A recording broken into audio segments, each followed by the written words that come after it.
Hey everybody, it is Dr. Vincent West here. Words can't describe my next guest. He was a hero of mine growing up as I was an aspiring musician and also as I played bass guitar. Of course, my guest is Eerie from Danzig, Sam Hain, solo career, and Rosemary's Babies fame. He was a photographer for the Misfits. He's a very interesting guy. He's from New Jersey. He's been kind enough to do this again. We did it last year. He's going to do it again this year. So sit back, turn the lights down low, grab your favorite beverage, and I will be chatting with the one and only Eerie here on the FANTASM Podcast. Happy Halloween. Hey, this is Eerie Sam Hain, Danzig, and you're listening to the FANTASM Podcast. Phantasm. Maximum terror. Oh, that's your target audience, baby! Phantasm. And you know something? I sort of enjoyed it. Phantasm. Sell the metal! Sell the metal! Sell the metal! Sell the metal!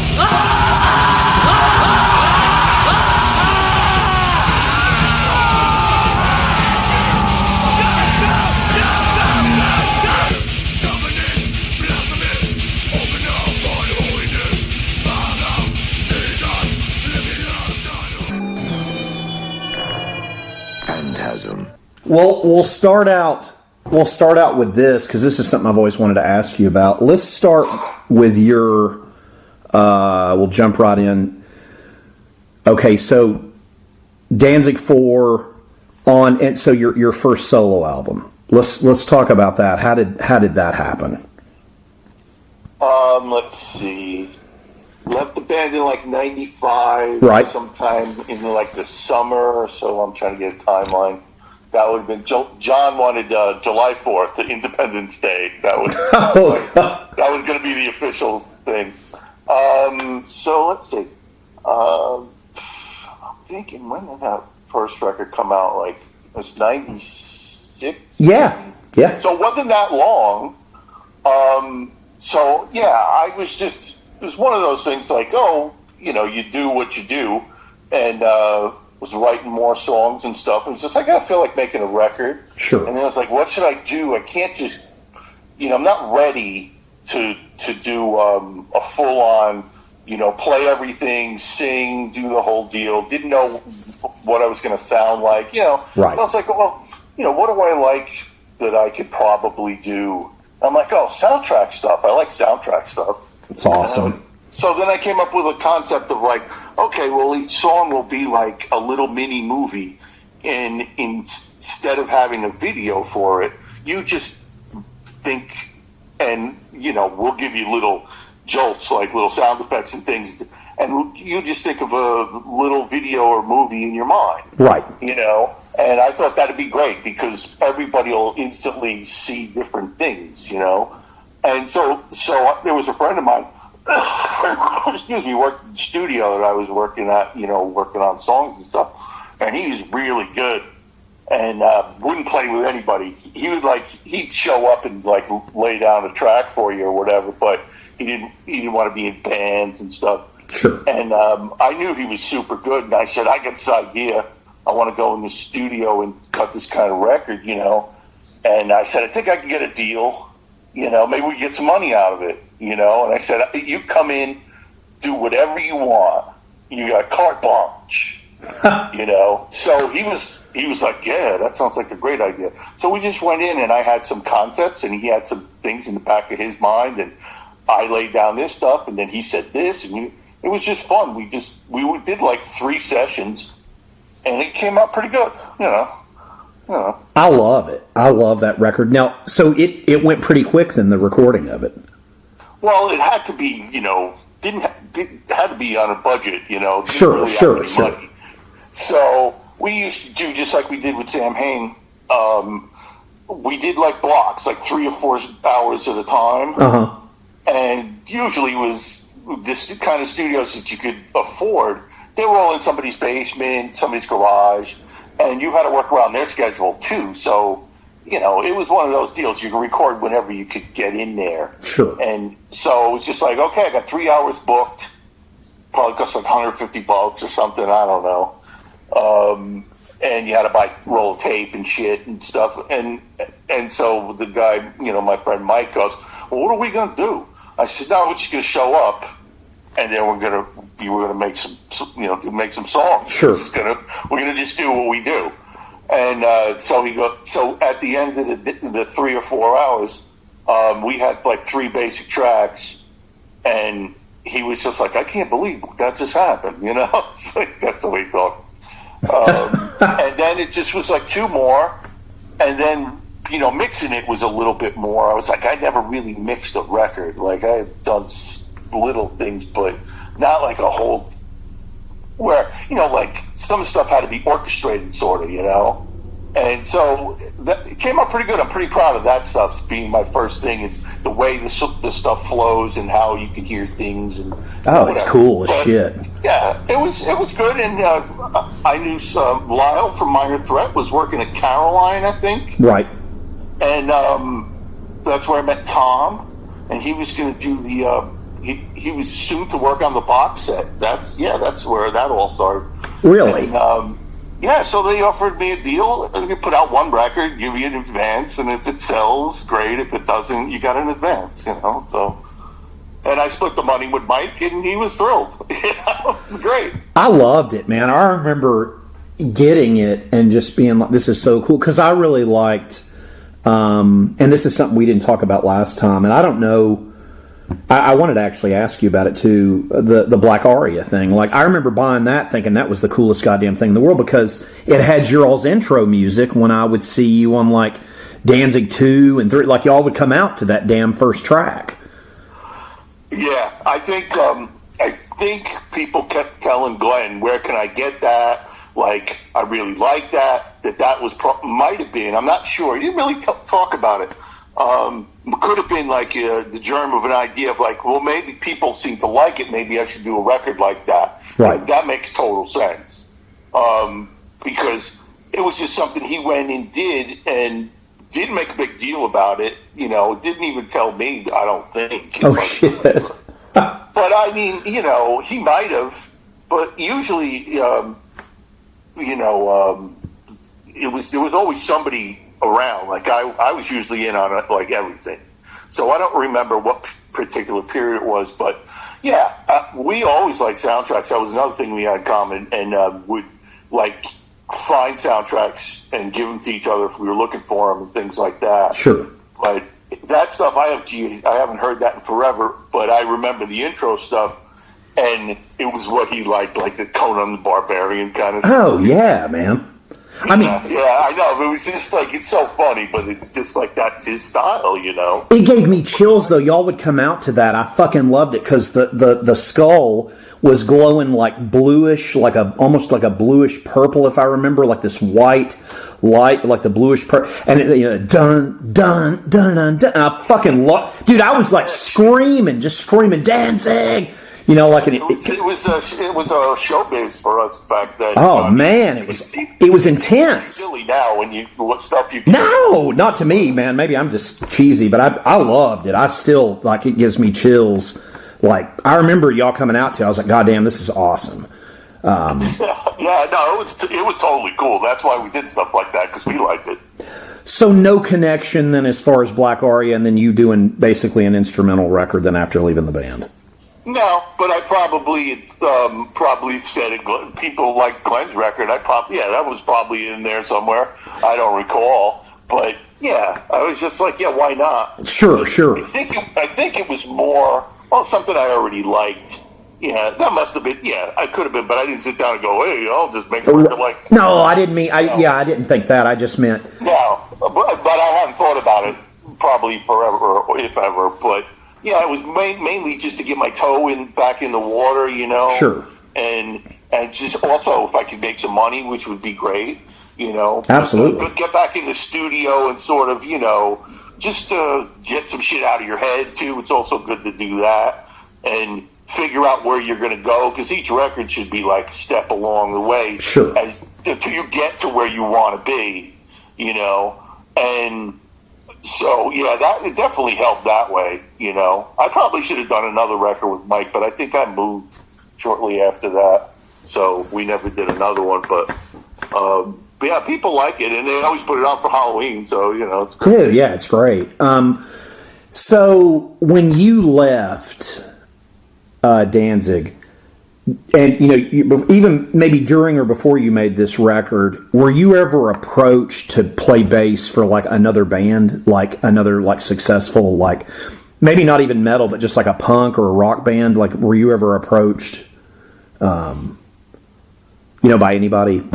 Like, hey, do you want to come, you know? No, you know, I mean, like somebody trying to get you in their band or play out and do a side project. Yeah, I mean, that shit used to happen all the time in the old days, but it kind of really didn't happen at that period of time. It was just like, you know, if you quit a band, you went and joined somebody else, but you usually didn't leave a band to go, you know, like, you didn't get poached. But no, nobody, people were afraid of us. There was, nobody even, like, talked to us, you know, it was like, you know, and a lot of stuff never got to the band, you know, like, some stuff would just get to Glenn, like, they would go, oh, well, we got it. He's like, no. It was everything was usually no, unless he had come up with the idea. So sure, yeah, there was a lot of shit we never even found out about. Oh my god! Well, Metallica, when Cliff died, Kirk called me up and said, "So you want to come out here and, like, you know, try out for the band?" And I was just like, "Oh yeah, it's really cool, man, but no, you know." It was just like, he goes, well, I said... That's got to be surreal, though, that I'm sure he was dead serious, too. Well, you know, he could have just been... Fucking with you? No, he could have just been saying, you know, thinking it was a polite thing to do. Oh, okay. A polite gesture that, like, didn't want to hurt my feelings if they didn't ask or whatever. It was just, or maybe they thought that I could get along good with them because we were already friends. But instead of saying, like, dude, I can't play with Cliff played, I can't play with you guys play. Sure. I can't keep up with this shit. What I basically said was, which was the truth, I just didn't tell them the whole truth. I said, I'm really happy doing what I'm doing with Glenn, and I want to see where we're going to take it. Sure. You know, this is what I want to be doing, and, you know, the guy I want to be doing it with. And Kirk was like, I totally dig that, man. You know, like, I totally understand. That's awesome. You know? Yeah, but that was the only time, and it was just like, yeah, right. I mean, I couldn't, there'd be no, even, I could practice for 30 years and be at the position I am now and still not be able to go and play with those guys unless they want to play some different kind of music. You know, if you want to play that stuff that they play really, really well and really fast, yeah, I ain't your guy, bro.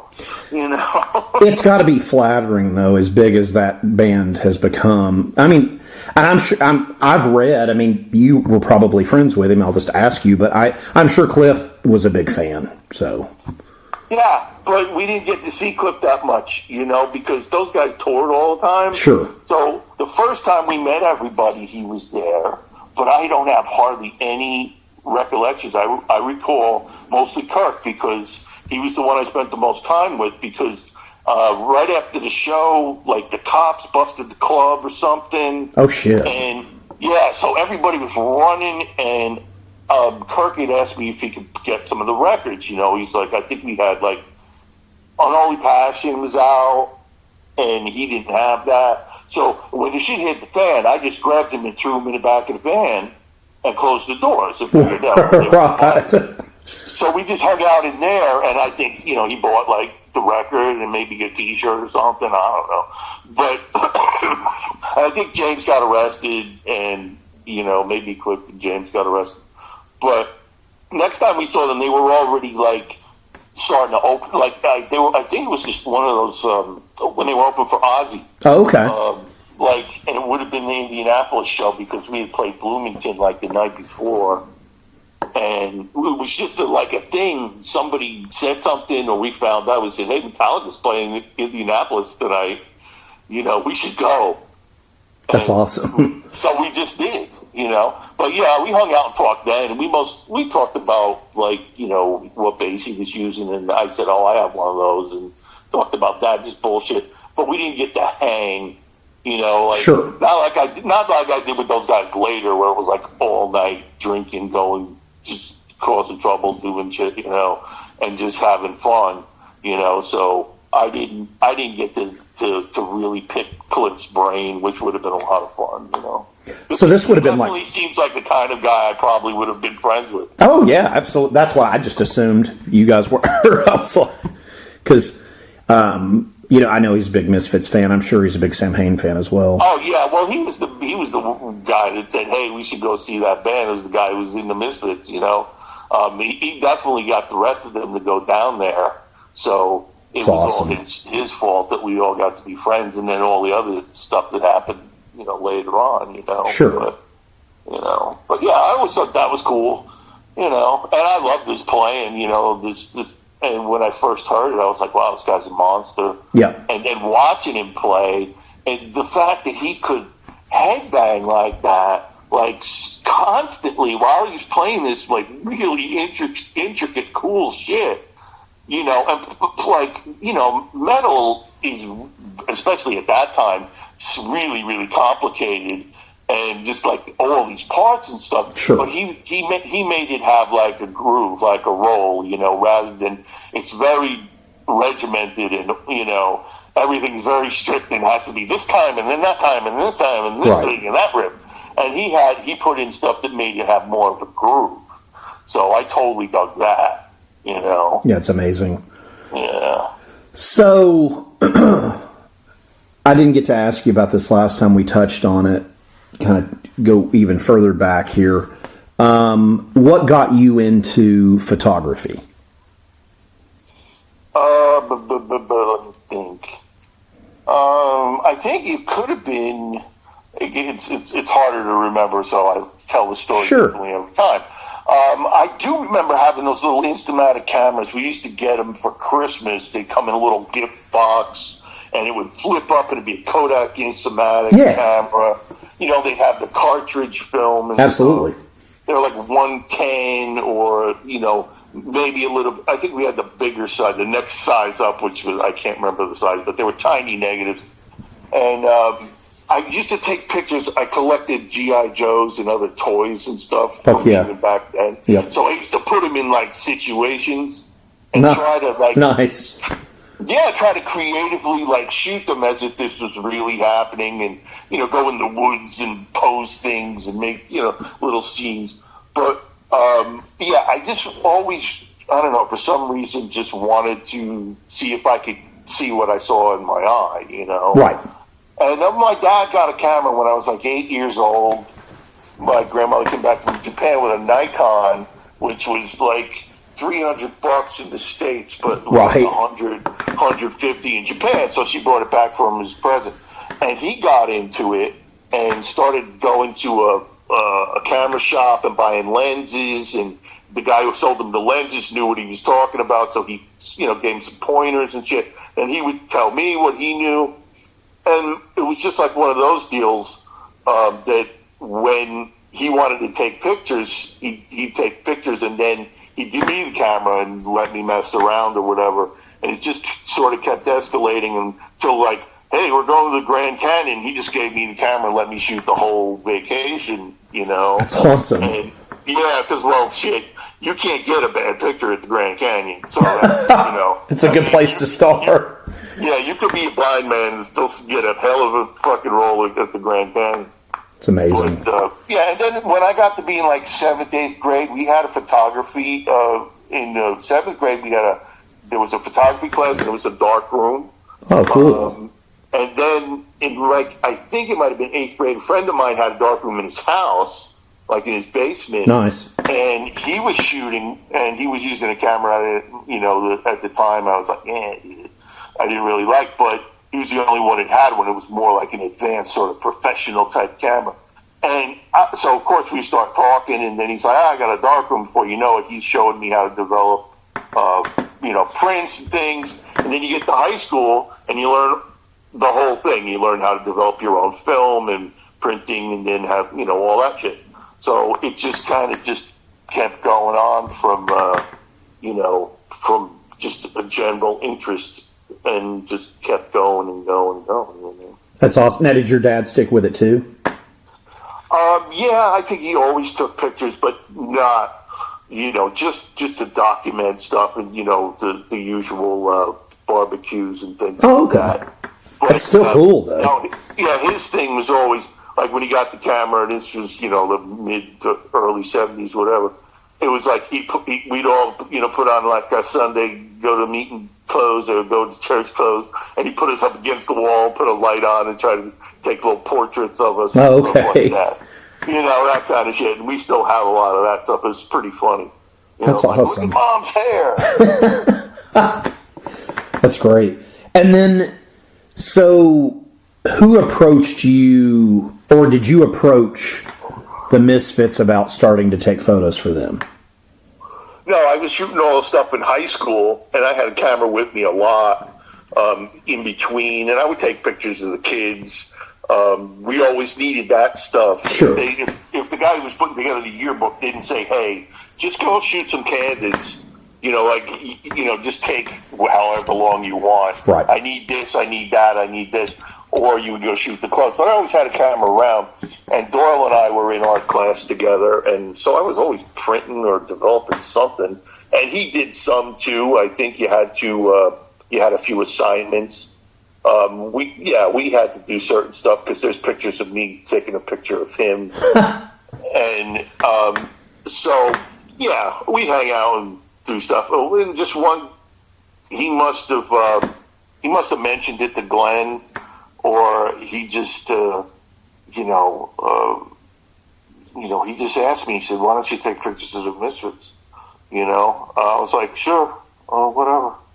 And then I didn't think about it, and I think he probably said, "Yeah, this is kid at school, takes pictures, shoots everything. His stuff's pretty good, this, that, and the other." Because I was doing all sports, like for real, like that was my main. That's awesome. Shooting sports, and that's why I thought it was so much fun shooting the Misfits, because the way they moved around and the way the shows were in general, sure. It was like going to boxing or wrestling or football game. Absolutely. So I already had all that training, and plus I played sports, so I understood the the whole dynamics of whatever you do, all that shit. But yeah, he just asked me, and I went.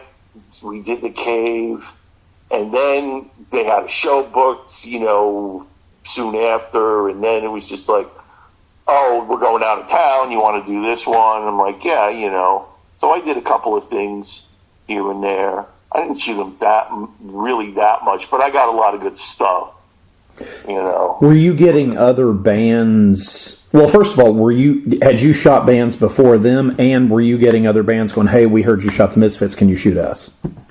No, it wasn't like that. I've gotten that in the intervening years, like in the last 20, 30 years. Right. Yeah, but at the time, nobody even, chances are you weren't even going to see these pictures. You might see a promo, but then you got to think about who was getting the promos.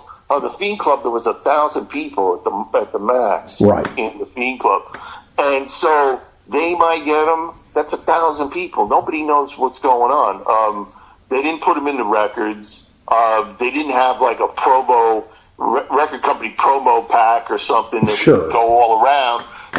So unless it was an album cover or a single cover or something, or like they put a bunch of my photos on the Walk Among Us sleeve, nobody was even going to see this stuff. So, and usually nobody got credit anyway. So, right. Nobody ever knew about that stuff. So nobody asked me. But I would, if the bands were in town or if I was friends with them and they needed T-shirts or they needed photos, yeah, I would take them. I would just say, you pay for the film. If you want shirts, you got to pay for whatever. Did you ever do that for anybody? Yeah, I did shirts for AOD. Really? They were Jersey hardcore band. Nice. I did the shirt, and they might have used some of the logo. I can't remember. Yeah, and Steve's band. I shot pictures for Steve's band, and I did a logo for them, which they still use, by the way. Really? I just saw an old picture. I was like, holy shit, I did take that one too. and I'm like, oh, and that's my logo. I totally know it's mine. that they're still using. But I never tell people that because, especially back then, it was just like, we don't tell anybody. I was just going to do it. Don't use my name. That's funny. Did you ever, like, when the Misfits were playing, did you ever, like, just for the shit of it, like, if you went out and saw the Germs or the Ramones or whoever, did you ever just take pictures just because you like to take pictures? Did you ever just take other live shots of other bands? Or?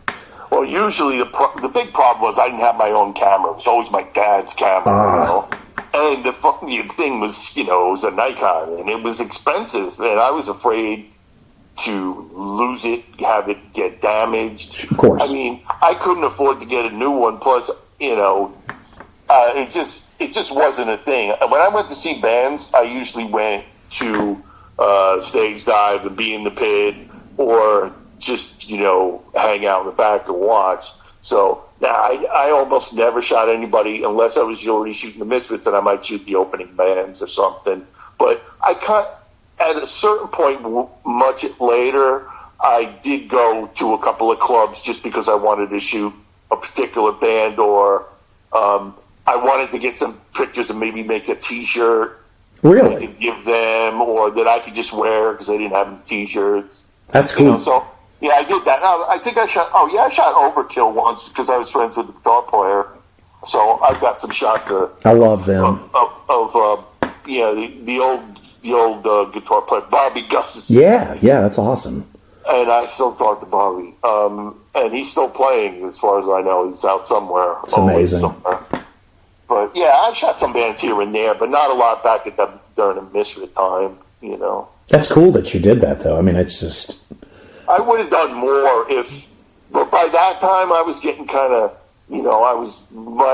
my interest or my energy was going into different ways that rather than photography. I was doing more T-shirts, plus the Sam Haines stuff was going on. Sure. So I was preoccupied with a lot of other stuff. Well, let me ask you this: so from shooting the Misfits, because this is something we didn't talk about. I don't know how, because we talked about a lot before, and I appreciate you so much for tonight and last time. Every time you've done it, come on the podcast, but. Rosemary's Babies. Talk to me about that. I don't know. I was at a Misfit show. It was at the Irving. I think it was they played twice in that year, so it was say March, and I shot them in June. I think I'm not sure. But anyway, a friend of mine who was 2 years ahead of me, him and his buddy Chris, who's the bass player in Morning Noise. Chris Marino. Nice. His name's Bob, and I hadn't seen him because they graduated, already, and I was a sophomore, so I was 16, and we just happened to be at the same show, bumped into each other, and he said, "Hey, how you been? Hey, what's going on? What are you doing?" And I'm like, "Oh, I've been playing the drums a lot." That was another thing Doyle said. Get back into playing drums because we always need a drummer, And I was like, okay. So I started practicing again, and he goes, "Yeah, I've been playing bass." He said, "Let's start a band." And I said, "Okay." And he lived 5 minutes away, nice. 10 minutes away, and so I had a basement. Drums were already set up. My parents were cool. They brought their gear down, whatever, set it up. And then it was there all the time, even if we had, company or whatever, the relatives are downstairs like, "Don't touch the amps," But, I didn't know. Craig actually took his amp with him and brought it down every time to rehearsal. That's funny. He had a Fender Twin. That's great. So we just, that was the thing when Bob and I started getting together to see if we could, he was writing a lot of lyrics, and I was writing stuff since 8th grade. So he goes, "Oh, I got a guy who lives 2 doors down from me. He plays guitar like Johnny Ramone." I said, "Cool, bring him down." And it was just instantly, he was like, "Yeah, we could come up with songs right away." So that was it. And then we tried to get singers for 6 months. We practiced every day for 6 months and just worked on, writing better songs and being able to play faster and faster and faster and faster. That was my whole thing. I wanted to play 1,000,000 miles an hour. Right. And but we could never find a singer. We tried out like 4 or 5 different people, and even tried to play with other people to see if we could just get something else going or whatever. And we could never find anybody. And like, that's always been the hardest part of being in a band. It's like, got to find people who all want the same thing and all have the same basic ideas.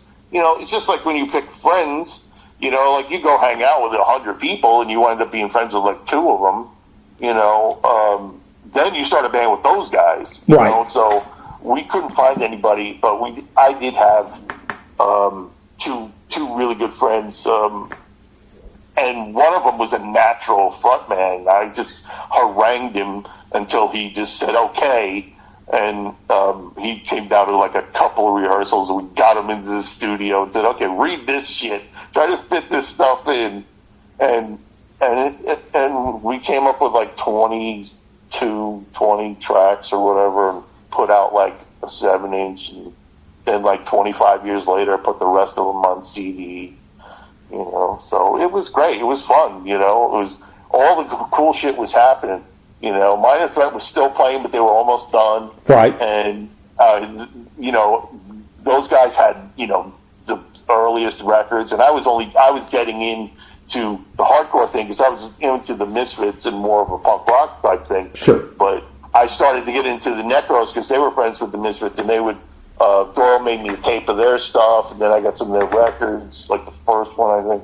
And so it was still a great time, and there were so many great bands in Boston. Oh man, it was really a fun, like, say 2 or 3 years. It was really, you know, awesome. And you're like 18, 19, 20. Come on, it was nuts. We did some crazy stuff. So the photo I've got here, it looks like one of your members is he's dressed up like Malcolm McDowell, like from Clockwork Orange. It's awesome. Oh yeah, he loved that. It was so funny. That was like a perfect movie for him because he loved the classical music. He went to like a real good private school and shit. Was that your vocalist? Is that who that is? Yeah, it's JR. Oh, that's fucking cool. And he was into like that movie was, and a lot of kids at that age, you know, gravitate towards that movie because it's such a cool thing to, like, oh, I want to do that when you're that age. You have no responsibility and you want to just, you know, fuck shit up. It's just when I look at it now, it's like really stupid, but that's what you do with all that energy that you have at that period of time, you know. And that's what all these bands were doing. They were like freaking out over, like, you know, like what was going on in the world, Reagan, you know, and the other ones are freaking out about this, and everybody was angry about something. Right. You know, it was just a great time. It was really cool. A lot of those people still like that. Now, did you all tour Rosemary's Babies? Did you all go on any tours, or were you just playing local shows? We just did shows whenever we could find them. But we couldn't go too far because the other 2 guys in the band had jobs. Right. You know, so we could play on a weekend, but we had to get back in time for them to go to work or, you know, whatever. And I was totally into it. And I had a full-time job, but I would totally quit if something came up that was like worth doing. But I was getting a lot of money doing what I was doing, so I was the one who financed pretty much all the recording and the pressings of the records and stuff. And you know, but I would totally drop it if it was going to be like something more than just a weekend thing, you know. But those guys, you know, they were doing what they were doing. They were into it, but they were like, well, you know, I'm not going to quit my job, you know. So. Let me ask you that: did you play with anybody notably that you remember playing with? Like y'all? No. Oh, we never. We also had the attitude that like the Misfits had, and it's probably why we were all friends. We're like, yeah, we're coming in. We're gonna kick your ass. And you know, it was I'm pretty sure that's why I was friends with those guys, because we all had that same kind of attitude of like, yeah, we're the best band in this place. You know, that kind of shit. It's amazing.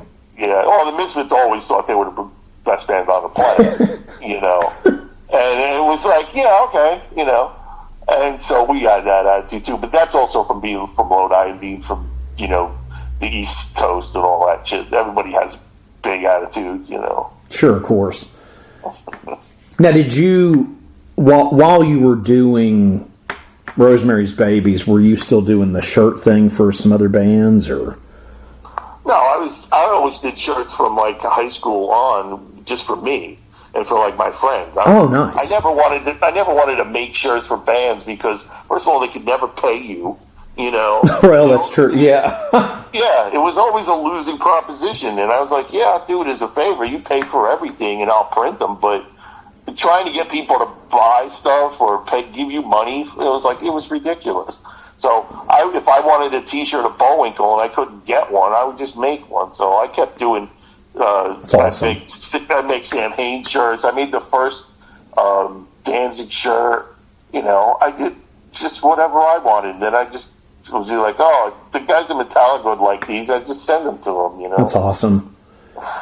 Now, with that band though, was Bloodlust the only thing that you all ever? Was that from '83? Yeah. Then I was working on an album when everything just kind of fell apart. Everybody lost interest except for me, and Craig still played guitar. So we were just going to record and put out an album, but the Sam Haines stuff was starting to be, my prime thing.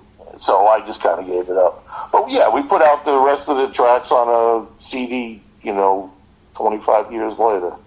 And there's the whole thing is going to come out on vinyl for like 500 copies on Last Hurrah Records, I believe it's called. That's fucking awesome, man. I'm not familiar with it. I can't wait to listen to it. Coming out like any minute, That's awesome.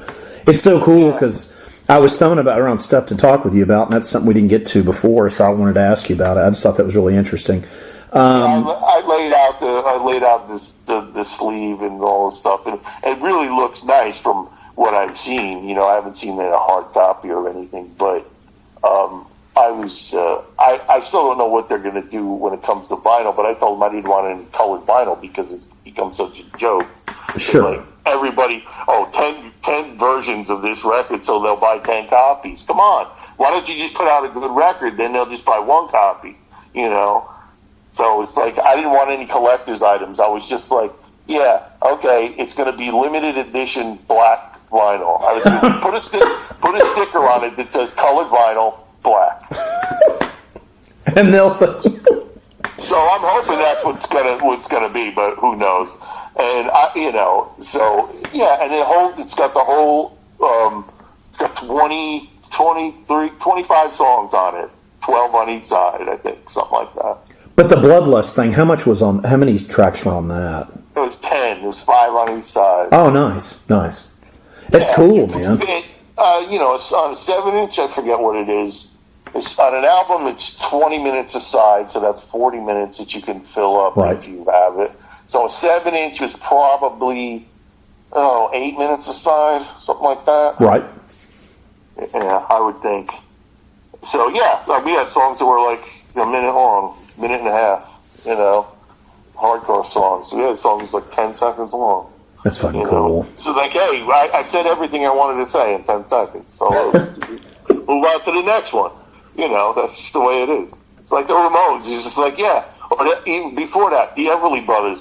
I'm listening to it. I'm looking at the counter, and I'm like, that song's over, and it's not even 2 minutes. It's like a minute and 48 seconds, or a minute and 58 seconds. Like, holy shit, that was a whole song. It had a verse, it had a chorus, it had a bridge, it had another verse, it had another chorus, it had a guitar lead, and under 2 minutes. So yeah, that's awesome. You could fit a bunch on a 7-inch if you wanted to. So for Rosemary's Babies and just you in general going to shows, what were some of your favorite clubs to go back to back then to see, punk or hardcore stuff? Back then, a lot of the places were like rented out places, like VFWs, Moose Lodges, and like around the country. You almost always it was some kind of, they would name it the put on the flyer. But it was usually like a VFW, you know, or something. But in New York, Irving Plaza was my favorite. And the CB's. Gildersleeves was open right. It was like 2 doors down from CB's. Great Gildersleeves. That was a cool place. We used to go to Peppermint Lounge. Nice. That was great, and there was always places opening up and then closing, or maybe having hardcore stuff or punk stuff. Which basically punk and hardcore would just be booked in the same places, and it was kind of like all turning into the same thing, or or not the same thing, but under the same banner. It was just like you would have the Misfits, who were basically a punk rock band with 2 or 3 hardcore bands opening up. Oh, wow. Everybody who was going to go see them loved the Misfits too, Right.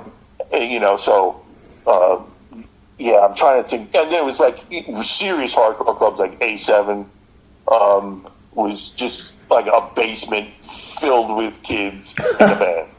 And I never went because I was just like, no, it's too claustrophobic. So I go to Irving and see like 4 or 5 bands for like $6 or $8. When the Misfits played, it was like $10.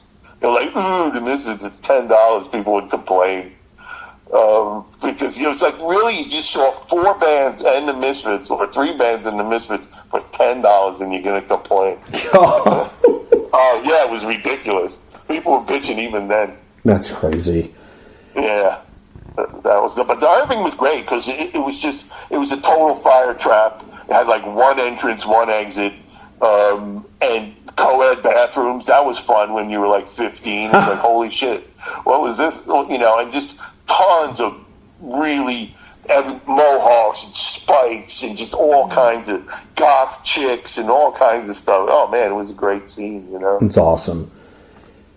Someone told me this recently. I don't know if you've ever heard this. I don't even know if this is true, but that John Taffer guy that does the bar rescue thing or whatever. Like a TV show? Yeah, do you know what I'm talking about? Have you ever seen it? Yeah, I remember it being a restaurant makeover, but same kind of shit, right? Yeah, it's the same. Well, supposedly he owns CBGB's. I thought it was a clothing store now. Oh no, it may be. I mean, like when it was open, like back in the heyday. Supposedly that was his first venture. He was saying on an episode I watched, and I was like, "What?" Yeah, but I thought Hilly owned it until he died. I mean, I don't know. I thought I would just throw that at you because I'd heard that. I was like, "What?" Oh well, I thought that the place was still open while Hilly was alive, but I don't remember when it closed or anything. I don't even remember where I was living at the time. Maybe it was the Ritz he owned. Maybe it was something else. Maybe I'm getting... Yeah, see, now that could make sense, because the Ritz had a couple different locations. And, that somebody could own that, but maybe they own the club. I can't see them owning the building, because that was seriously... Sure. Yeah, like serious New York money. Well, it was weird. Like, I was half asleep, and forgive my ignorance on that, but I was like watching that because I watch that show sometimes, and I was watching like an old episode of it, and he was talking about all these punk bands playing at his club in New York, and I was like, what? Yeah, well, you should probably cut that section from your podcast, just explaining to the audience how I was misinformed, but I figured I'd talk about it anyway. Well, I just thought it was weird because I didn't know if you'd ever heard of such a thing, because I just thought it was bizarre. There's like this rich guy that renovates or saves failing bars, even though if you look it up, most of the bars he does, they fail. And then he owns some punk club. I just thought it was really bizarre.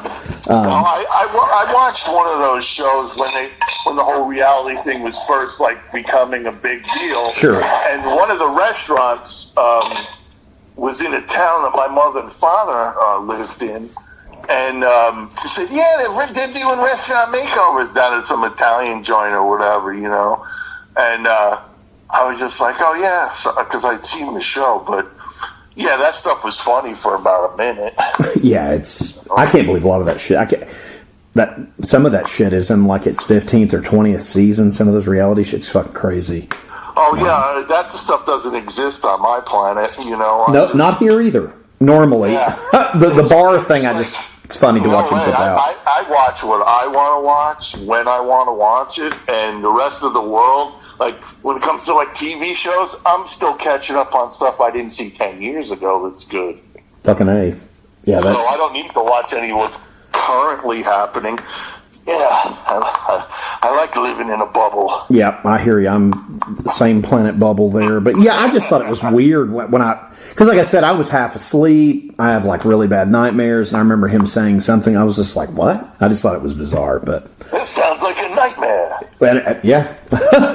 As far as so Rosemary's Babies, when you guys finally, what year was that when you were like, okay, I'm done with this?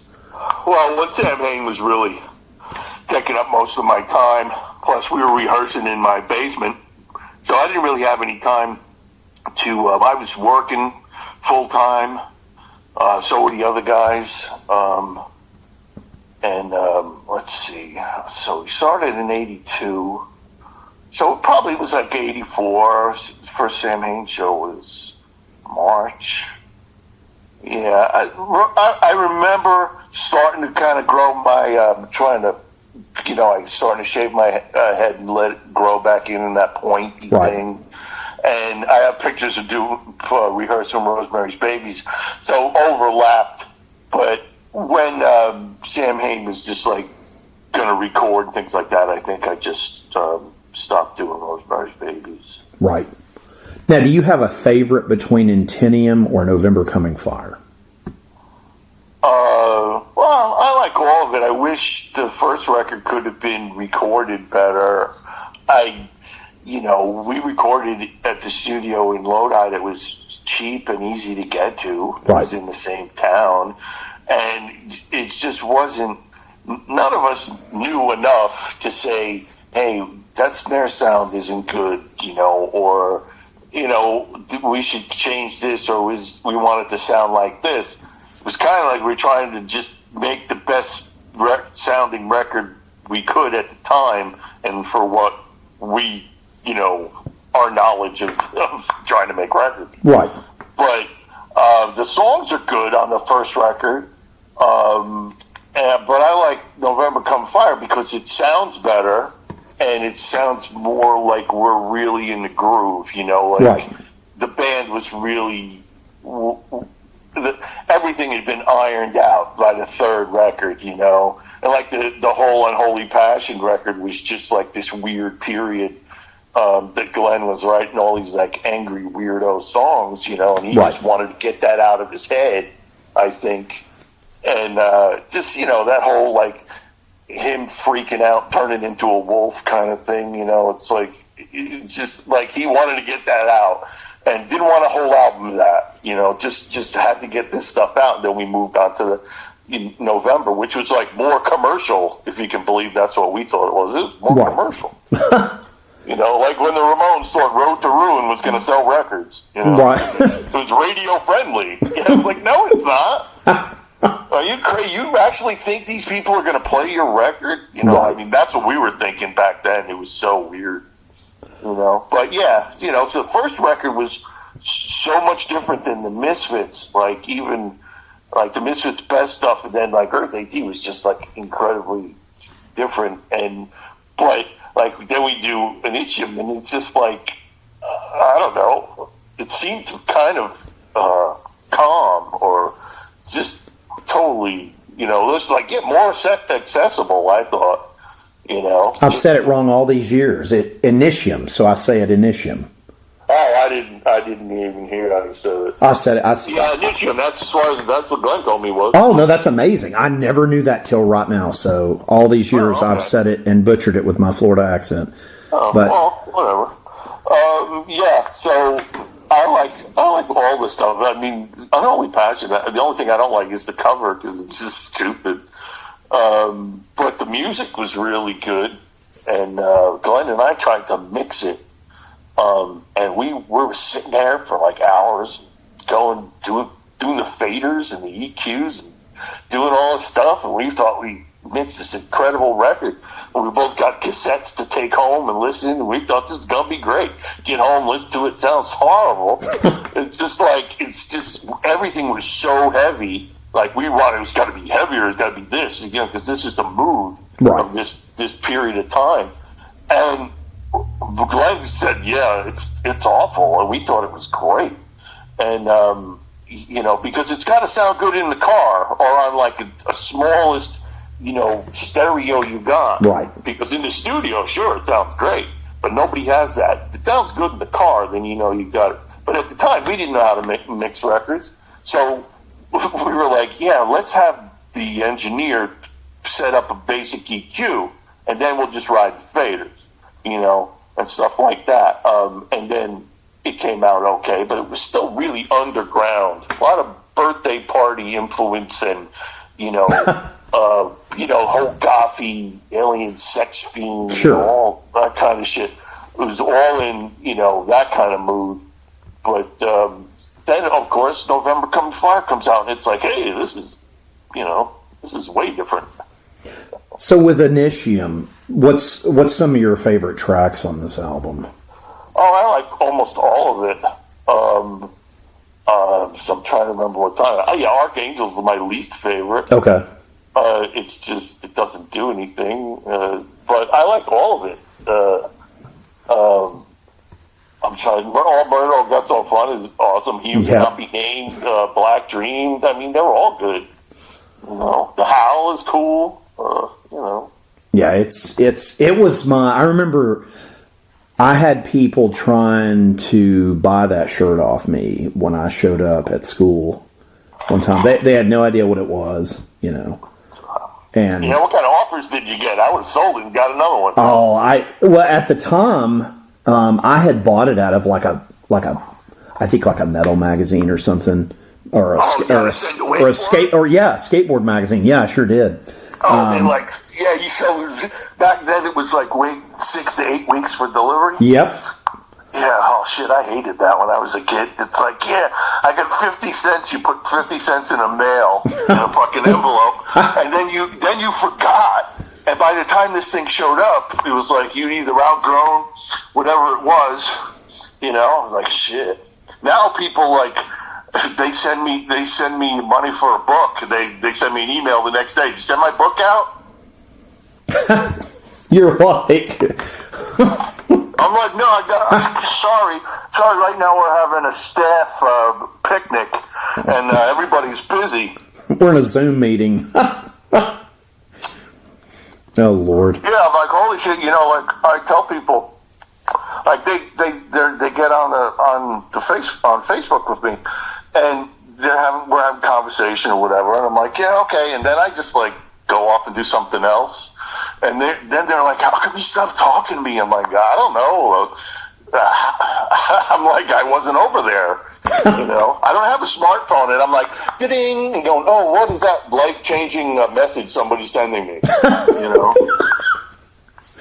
I don't even, half the time I don't even know where my phone is. My old lady's like, yeah, you went to the store and I tried calling you 67 times. I'm like, yeah, I didn't have my phone. Yeah, I know. It's at the house.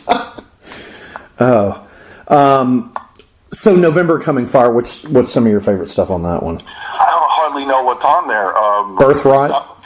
Yeah, I like November's Fire. It's got that nice jangly kind of ding, ding, and then the way Glenn sings the verses. Yeah, it's so great. I mean, it's so much better than the chorus. The chorus is terrible, but the whole vibe during the verses, the way he phrases things, it's great.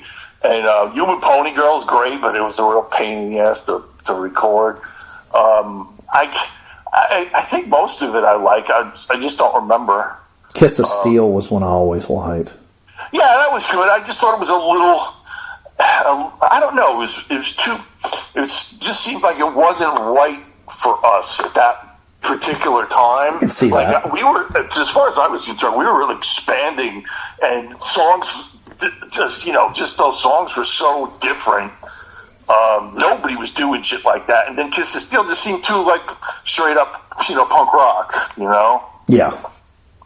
Yeah, I remember the first time, because I remember buying it on cassette and, going back and listening to it. I listened to it recently. To Walk the Night, I like a whole lot, and Birthright. Oh, yeah, that one's great. Unbridled, I think, is cool too. Oh yeah, I forgot about that one. Yeah, that was one. I think Glenn played drums on that. That's one. It's really, it's really psycho. Yeah. Yeah, it's so good. It's always fun to listen to Sam Hain around this time of year for me. Like it was always like something because I got into. See, I went backwards. I don't know if I've ever told you this as a fan. Like I got into Danzig and then went backwards. Like. That's what you're supposed to do, though. That's what I did. Not enough people do that. I always did that when I was like, I'm listening to somebody and I love this song. Then I look at the label or I turn it over and go, well, who wrote this song? That's not their song. That's not their name. I'm like, wait a minute, who's Richard Penniman? Right. And they're like, oh, it's Little Richard. Oh, Chuck Berry. I said, well, why don't I buy a Chuck Berry record and see if I like it? That's what you're supposed to do, Exactly. Well, and it's for me because my uncle, I think I probably told you this story before, he got me into a club underage. I wasn't even supposed to be. I was supposed to be like 21 and over so I could see you guys on your first tour. Yeah, it changed my life. It was fucking awesome. I was just like, this is cool as shit. And I've been a fan ever since. Where were we playing? You were playing at a club called Planet Earth in Knoxville, Tennessee. Really? Yep. I don't even remember us being, because I lived in Nashville the last 10 years, and I was like, I don't ever remember us playing like Nashville. So we played Knoxville. You did, yep. And there was probably nobody there. It was actually, for me, it was like my first experience in any type of, seeing an underground top band thing. So I was in like 7th grade, and I remember just being like, holy shit. It was wild for me. Oh, yeah. At that age? Come on. To see us in a club? Oh, yeah. That would have been pretty intense. Oh, it was. It completely and totally was. We were, me, Glenn, and Chuck were still like punk rock guys and just going off, and John was a good showman, So when we were in a club, we went balls out the whole time. So it must have been good. I don't remember that there was a support band. I think it was like local bands open for you guys. I don't remember. Because if there was, I missed it. I don't remember, but I remember you guys playing, and it was cool too because you guys didn't go on. It was like late too. Like I remember it was like really late because I was like, oh shit. Club shows you could go on whenever. Yeah, you could go on. So the Misfits went on one time. It must have been like 3:00 in the morning. Oh my god, that's wild. Yeah, so that was really cool. But yeah, then I just basically went backwards. I was like, because. You were like one of my heroes, so I went back. I was like, I gotta check out Sam Hain, and then obviously Misfit stuff because I was like a skater kid in the '80s, so I was buying skateboards and stuff. I had like a Misfit skate deck, right, and all this stuff. So, but yeah, it was really really cool to go back with that. But as far as did you all do a lot of touring for Initium, or was it more touring for Unholy Passion or November Coming Fire? No, we didn't do a lot of touring at all. Oh, okay. Glenn had like a timeline that he wanted everything to go according to plan, and the record was supposed to be out by the time he'd already booked the tour, and it was like a month maybe, and the record wasn't out, so nobody could get the record. You're supposed to have the record for a month and then go on the road. So people know the songs and all that. Right. So we show up, and all they know is it was Glenn who used to be in the Misfits. So if they like the Misfits, well, then they probably go see what Glenn's doing now. Sure. But we played to like nobody. I mean, first time we played the Jockey Club in Kentucky, there was like 25 people there. Oh wow. Yeah, and so we did the same show. Didn't matter. We were still nuts, and we just went off. But Glenn and I would joke around and stuff. I remember hearing a live tape, and Glenn and I were doing buckwheat. Because at that time Eddie Murphy was doing. Yeah. So he did buckwheat doing Sam Hain, and he would sing it like that, and every once in a while he would do it while we were playing, and I would start laughing. It was so great. It's amazing. But yeah, there was nobody there. But the next time we came around, like word of mouth and stuff, it was just like, yeah, they were really good, or the record's really cool, the great cover, and all whatever. And then then the record had been out, and then we were probably going on Unholy Passion, and we just did, like Pete, I was working, Pete was working. We had to get off from our jobs and either quit or hope it was there when we got back. So Right. we couldn't do a lot of touring, and we just got in the van and drove, and either did up the East Coast or usually started in Pittsburgh and went a little bit this way, and then went down, came through Texas, and then came back. But it wasn't a lot. We probably toured the most for November, but it just wasn't, you get a van and then it breaks down, you miss some shows and stuff. It was hard. The Misfits didn't tour a lot either, Sure. It's just one of those things. Those guys had to work, and 30 days was like their dad be constantly bitching, get back home, Right. So you really couldn't do a lot of touring, just get in the van and go, because people had jobs, Of course. Because the band, you couldn't make any money, But Sam Hain was making more money than most of the bands that was playing. I was sending money home. It was great. That's fucking awesome. But we already had Glenn's, pedigree before that, so he could demand better deals from promoters and stuff, and kids that were renting the halls out and saying, I want this much. We got to have a guarantee of this much. So we were getting pretty decent money. That's awesome. Now, when you look back at the 4 Danzig records, do you have a preference of one of those, or even the Demon Sweat, the live EP? Do you have as far as, and not even the album? I'll be more specific with the question. Like, was there one of those tours that you preferred more than the others of those 5? Yeah, the tours were, especially in the beginning. The first tour we did for real was with Metallica, and we go to Europe, and Glenn was like, I don't want to go to Europe, and I was like, yeah, me neither. And I don't know about Chuck. I don't know if he had been there before, but he was Canadian, it's almost the same, Right. Yeah, that was okay. I mean, we did a little thing with Slayer before that, where we did like 5 shows with them, but I would have to say the one I had the most fun, and the band was like at their biggest, was like the How the Gods Kill, like 92, 93, like Nice. sort of world tour, and that was where we were, we were playing all good sized places. Everything was consistent. The band was a really good period, great crew and stuff. So, that was probably my favorite, and also it was the longest one. Because we'd go out for like a month, and Glenn would go like, I want to go home, feed my cats. And then we'd have to go back, and, a month later, go back on the road. We could never make any money because we were always, having to start up again. And then half your crew would go work for somebody else, So we didn't tour as much as we should have.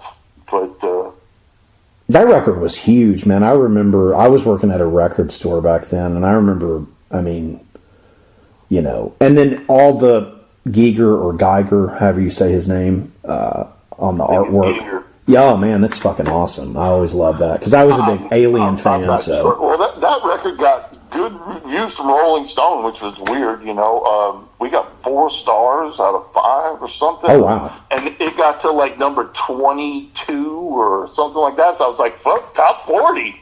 I was pretty happy about that.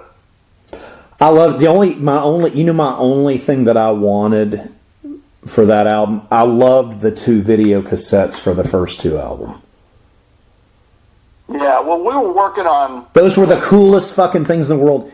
Eerie, no joke. I literally have watched both of those so much on an old VCR, broke them, and had to go on eBay and pay an obscene amount of money to get original copies of those again. So I can keep watching them because if they're on something digital, it's something I miss that Glenn put out, but I don't have them on any kind of digital format. Yeah, he put stuff on DVD. It's called Archive de la Mort, Yeah, I had no clue that even exists. Now I have to go try to buy that.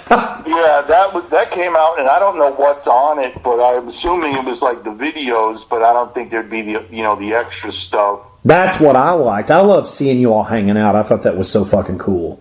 Yeah, somebody just asked me the other day who was the interviewer, and I said, well, I interviewed Chuck and John, and then they just put somebody's voice over it, and the director, Vinny, interviewed me, and then Vinny interviewed Glenn, and they just had somebody do voiceover. I don't know why, but yeah, it was all that stuff. Yeah, it was okay, but we were filming a bunch of stuff. And when we went to Europe, we had a crew, and we filmed in Scotland and Ireland and all these places. Oh, wow. And we were supposed to it was going to be a like Danzig documentary was going to come out. And that just never happened, We had all this footage, and nothing ever happened. And then they shot the stuff for the Live Mother thing, shot that whole show, which would be great for that to come out because that was an unbelievable show. Was that the Demon Sweat thing? Then they put all that stuff together, made the Mother Live video, and that's when everybody said, hey, what the hell is this? And it was pretty cool because it was a really fun, energetic video, and it wasn't, nobody was tearing up chickens, and, there was a bunch of pentagrams and stuff. So MTV said, yeah, we can play this, So who were the ladies that he would have in some of the, I remember like I think it was the She Rides video, the Mother video, so these like hot chicks. It's like, well, he would just the director, they would just do casting, and chicks would just show up like they do, and they get your photo and you talk to them for like 5 minutes and see if you like the way they look or whatever, or that's cool. They're right for the video, and Glenn would just, chicks would just show up and like, here's the chicks, and we're like, okay, whatever, and that was it. And then he'd usually date them afterwards. That's you could see him. I was like, oh, it's Glenn with what's her name from the video. Oh my gosh. So the Demon Sweat thing. So there's footage somewhere of that whole show. Yeah, I'm pretty sure they shot the whole show, and then they just put, a bunch of the good stuff together for the Mother video, But yeah, I've seen somebody leaked out from that same show, Left Hand Black. Oh wow! And that's great. But the whole show was like we were at the top of our game. It was the best time. The band was really hot, and it was an amazing show. Broke the barricade in like 2 songs. People were lighting fires. It was amazing. It was either 92 or 93. I remember seeing you in Atlanta with Sabbath with Dio. Oh, yeah, we did 2. And I think Fight with Rob Halford was on that bill too. I could be wrong about that. Sometimes there was bands only in certain parts of certain legs. Yeah. I do not remember opening acts because it was Black Sabbath. Right. And, it was just like, and we'd go over and go, look at this, Tony's guitars right there, and I took pictures and all this stuff, and you could talk to them. They were like real nice, normal guys, and Dio was a nice guy, and it was just a trip. Like me and John were thrilled, and Glenn loved Sabbath, and so does Chuck, but they didn't want to really do it. They're like, I was like, no, it's like a passing of the torch, It's like that's what up-and-coming bands have to play with the big bands. Just like all those bands that opened up for Ozzy at that period or whatever went on to be headliners and stuff. So to me, it was a natural progression.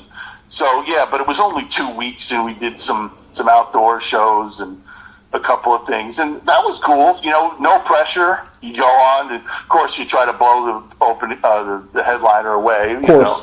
But it was Sabbath, so so we went out there and tried to win people over. People that probably didn't know about us, but it was like, hey, well, they're opening for Sabbath. We should check them out. I remember, just real quick, this has nothing to do with what we're talking about. It has to do with Glenn, though. Like right after, so the album he did after Danzig 4, I saw them he was open. Him and I want to say Sepultura opened for like Ozzy, and they did the Oz. What was that Ozzy tour called? Ozfest. Yeah, they did Ozfest. Yeah. And I'm at the show, and some guy said something. Hell, Glenn went in the fucking crowd after him. It's the damnedest thing I've ever seen. And I was too far back to see what was going on.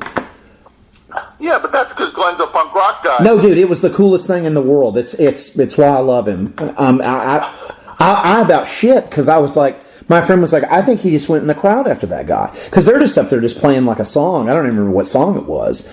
And the guy, because I remember him being like, yeah, motherfucker. And then there he goes. Like fucking dove into tackling this dude off the stage in this outdoor pavilion. It's the damnedest thing I've ever seen. Oh, yeah. That stuff was pretty common. You never knew what he was going to do. And, he would do that. And we would just, keep playing, and just wait for him to come back or whatever. But, yeah, the easiest way to piss Glenn off was to go there, stand right in front of him, and give him the finger. I think somebody did something to that effect. That set him off. That set him off every time. I mean, I was like, I just remember being like, holy shit, because I'd seen you guys, every tour up into that point, and I had never seen anything like that. I'm sure you probably have a story you could tell me off one of the other tours, but I was like, oh shit. Like, I remember just being like, because we did not have good seats, and I was like up in like the lawn or whatever they would call it, for Ozfest. Like, I wasn't in the seated area of the outdoor thing. Yeah. And I was like, he just fucking dove in, that motherfucker. But I could see, because they had like a screen, behind, so people could see, that we're out in the lawn area. And I was like, he just went in the crowd. It was just like, oh shit. Was there ever a time? We probably left the mic on stage, but you could have used that as a weapon. You take the mic with you. And Elvis used to go into the crowd. You got to get a long mic cord. Like Angus Young. One of those. Did you ever see him around the arena? Still playing. You could jump into the crowd, beat that guy, but you got to keep singing.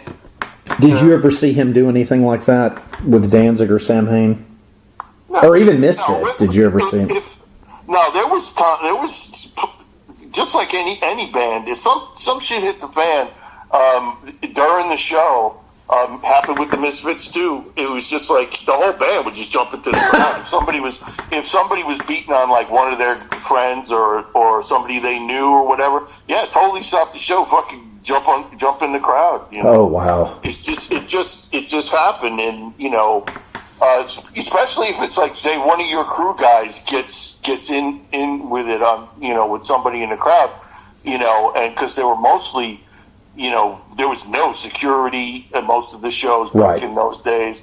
And so you would just stop and just jump in there because that's your boy, and you got to go help him, so. It's wild. Yeah, anything could happen, and that mentality never goes away. You're always like, this is your stage, this is where we live pretty much. Right. So if you come up on stage, well, we're going to kick you in the head, or we're going to just throw you off. You stay down there, we're up here, so it was just one of those things. It was just like, this is our neighborhood, so, if we ask you to come on stage, that's the one thing. Sure. But, so yeah, there was always something going on. That's wild. Danzig 2 was always my favorite album. True story, I may have told you this before, I can't remember. I've been in like 4 car wrecks listening to that album. And ironically, I was not the one driving in any of those car wrecks. So he just kept speeding up? Well, the first time, so that album had just come out. It's like brand new. This guy, Jason, bought it on cassette. And I'm riding in a fucking Volkswagen Rabbit. I'm in the back so my buddy Mark was up front, Jason was driving, I'm in the back, sandwiched by their 2 girlfriends, and they're driving, and Jason is showing out, hits some loose gravel, and just totals the fucking car. And it's the weirdest thing, and I remember it was playing Devil's Plaything when when all this happened. And true story, I love that album. I never listened to it in a car. because it was like the wildest thing. But no, I love that record. I remember when I bought it, because I bought it on vinyl, I bought it on cassette, and then I think I even got it on CD actually. I sent off for like the cross, the upside down cross. Oh yeah, I've still got that fucking. I've still got it. Yeah. Oh, that's cool. Yeah. And it's actually really neat. But what I was going to ask you, like, that record, anything specific about it that you liked? Do you remember recording it or touring for it? We did the whole thing at like Hollywood Sound or something, and Rick was really, this was the record that he was really hands-on with, and we're all out in California, we're living there, and I remember we had all this like white paper on the walls, so you could write down arrangements, or when we weren't recording, a lot of downtime, Chuck would be drawing on the walls and stuff. Right. And then, and it was a pretty small studio, and I think like Brendan O'Brien might have been engineering. Oh, wow. And Rick and Glenn went down to a poster shop and bought posters of like, chicks and stuff down on the wall, and he had like, I think there was one of like Alyssa Milano, and she was like 15 or something. And me and Glenn would like draw a little, and Chuck would draw little like comments and cartoons and stuff on It's hilarious. It's just really stupid stuff. But yeah, I like that record because the first record was so dry, and it didn't really sound like us. It's like even in rehearsals we sounded good, and it didn't capture the way we really sounded.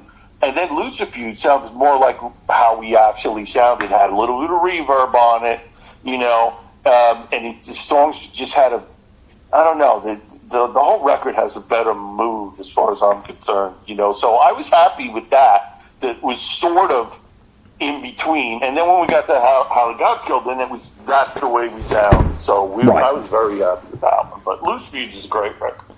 Was working with Rick, was that fun, or was that complicated, or was that? Well, it was. We had started working with him when we were all still in New York and New Jersey. He was still doing Def Jam, and right. So he was still working there. And then he was doing this movie soundtrack where he had to work with a bunch of different bands and put it all together for background music and stuff. And so that's where we first recorded. And then he decided he was going to move. Def Jam was splitting up, and he was going to become Deaf American. They were going to move to California. And then one day Glenn, comes to rehearsal and says, "Rick's moving the record company to California. I'm going. What are you guys doing?" Yeah, and we all looked at each other and went, "Guess we're going." That's wild. So Rick was more, he'd come to rehearsals. He'd want to hear us play things different ways and stuff. So he was more hands-on for that record. Made a lot of notes. He, was always calling Glenn with ideas and talking about music, and the two of them would go out. All this stuff started in New York. He'd take the whole band out, but then he would just take Glenn out, right, and give him all the propaganda and stuff. And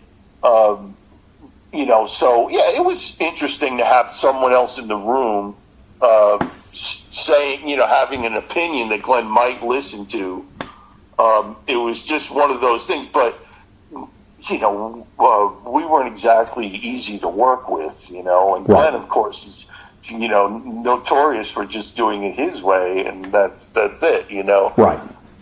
So Rick did what he could, I think if it had been easier, we probably would have done more records with him, but by the time we got to the fourth one, because he really wasn't around for the third one, he was probably doing the Chili Peppers record or something at the time.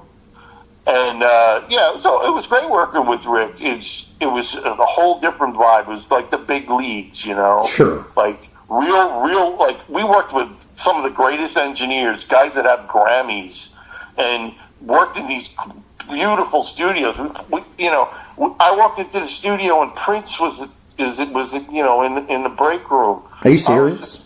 Yeah, we were. It was like Aerosmith was tracking next door. You know, it was like, yeah, we're in the big time. We're this is where they make real records. Wow. You know, so that was the whole thing with Rick.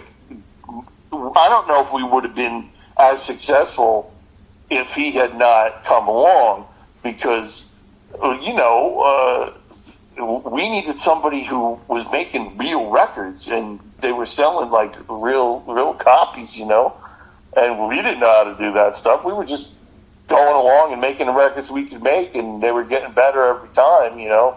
But we would never have been able to compete or get videos played or any of that stuff. So his contribution, record company wise, was probably the biggest thing, you know. I mean, I was always blown away. You know, as a fan, I would meet other people that were into, because I'm a big death metal fan, but I've always held on to Danzig, like in anything, you know, Samhain, Misfits, all that stuff's always very, very personal to me. It's some of my favorite shit on this planet, and I love it. And it was amazing to me to meet people that were into like all this crazy other extreme music, but they love Danzig. Or I would meet someone that's really into rockabilly, but they love Danzig. You know, and I always enjoyed going to your shows because, specifically when you and you know, Glenn and Chuck and John, and I remember just being like, this is fucking cool, because they could have hang-ups or were into something else, but we all were there, you know, to see you guys. And I always thought that was really cool. I can't think of another band growing up that was I mean, there's not another band that I grew up listening to where it broke down a social barrier where you could see any type of person from whatever kind of, you know, walk of life you may think of, and they're a fan. I thought that was really cool. Yeah, that was good. It was, you know, that's what we were trying to do to get, you know, more people, or people that, you know, like, you know, heavy stuff or stuff that's real, you know, to all show up at the same time, you know. It almost got there, you know. I mean, it's just really cool. But so Danzig 2 was originally going to be called 777, and then did you and Glenn change that to Lucifuge, or was that? Oh no, I don't even remember it going to be anything else. Oh, okay. And I don't even remember what it was going to be. Like the title of the record I didn't care. The band didn't give a shit either. It was just basically what I thought was good was we had done the Samhain records, and we just, you know, it was kind of like the third one was called November Coming Fire Samhain 3. Yeah. You know, then we did Danzig 1, Danzig 2, Danzig 3, Danzig 4, you know. So it's awesome. It was just, that came from the Led Zeppelin stuff, because Ruben, really? That's awesome. Yeah, Ruben was a big Zeppelin fan. Zeppelin, Sabbath, and AC/DC, that's Rick's whole bag. Nice. From back then. Of course, it's different now, but yeah, he wanted to make us, this whole thing was he wanted to make us one of those classic bands that people listen to for like the rest of their lives. You know what I mean? No, like, it is for me. We had the gatefold, you know, that nobody was doing gatefold like, you know, in the 70s and stuff. Everybody put out gatefolds, whether they had double record or single record. And we had the big picture of the band in the thing, just like, this is what you get. You know, you bought this record, this is the band, now listen to it. And that's what he wanted. He wanted us to be one of those classic bands that people would listen to forever, you know. So that was his whole vibe. And you could see, we had everybody had big sideburns and shit. It was just total 70s vibe. That's great. Yeah, we were like, basically, I was like, yeah, we're pretty much like doing Black Sabbath, and our tour manager said, you guys tour like Led Zeppelin, so there you go. You know? That's great. So, and then we'll fast forward again, 1999, The Blood and the Body. So you've done Uneasy Listening, which I love, and I love listening to that record. And you do The Blood and the Body. What was going on with you when you did that one? Well, I had, we moved out to California for whatever reason, because I had left in like 93. Right. And, excuse me, I was living in Jersey and decided to go back to California because there was nothing happening in Jersey. And so I had nowhere to record. I had a single room on Coldwater Canyon that had a walk-in closet. Oh, wow. It wasn't really a walk-in closet. It was like half a walk-in closet. So I put whatever I had in there. Like had a tape machine, like a 4-track. Right. And I had a microphone and a distortion box and a guitar, acoustic guitar, that it could be plugged in, acoustic electric. And that's it. I didn't have a bass, didn't have nothing. So I made that record in that closet, did the best I could. And I was like, oh, I need something else. So I went to Toys R Us and bought a Casio keyboard for like $30. And it had drum programs in it and stuff, so I would just run that once in a while, or I would use the rinky-dink sounds that it had to do keyboard stuff. And it was basically, I wanted to make a record, but I didn't have anybody to do it with. Right. I had no connections, and I figured I'll just record it and it'll be a document of where I was at the time, and this is, the record I made with the instruments I had, which are basically none, and so, but I like the songs. Like, there's, I'd like to put out a compilation of all the spooky stuff, plus I've got some unreleased shit that's pretty cool. And it's cool. I love the record. I remember getting it. And just I like the songs. I've even, like, done other versions of certain songs that I still like. But, yeah, I mean, I did what I could do, and then I put it out, and then I got Cleopatra to buy it off me, and, I even had copies left. I said, I got 200 more copies, you got to buy those too, But I kept like 200 copies. I still have like 100 copies somewhere. That's awesome. Yeah, so I did what I did. I wanted to keep moving forward. I was writing better songs. I was kind of trying to figure out how to sing. And, it took years to figure out what to do. But, so that was it. I had to do it by myself. I did it with a tape deck, and I had to learn how to bounce tracks and do all that stuff. And, and that's it. Just it. It's got some good material, but it's just not a great sounding record. And then Bad Dream number 13. Mm-hmm. Well, I think I had the same tape deck, but I was playing all the instruments because, like, I had a house in Florida, and that stuff was actually done. Like, it didn't come out till like 2005, but it was done in like 99 or 2000. Really? It just didn't come out because I didn't have a way to get it out, or I didn't have the money to press it myself, and then I just moved on to the next thing. But I had drums set up, I had amps, I had all instruments I needed, and I made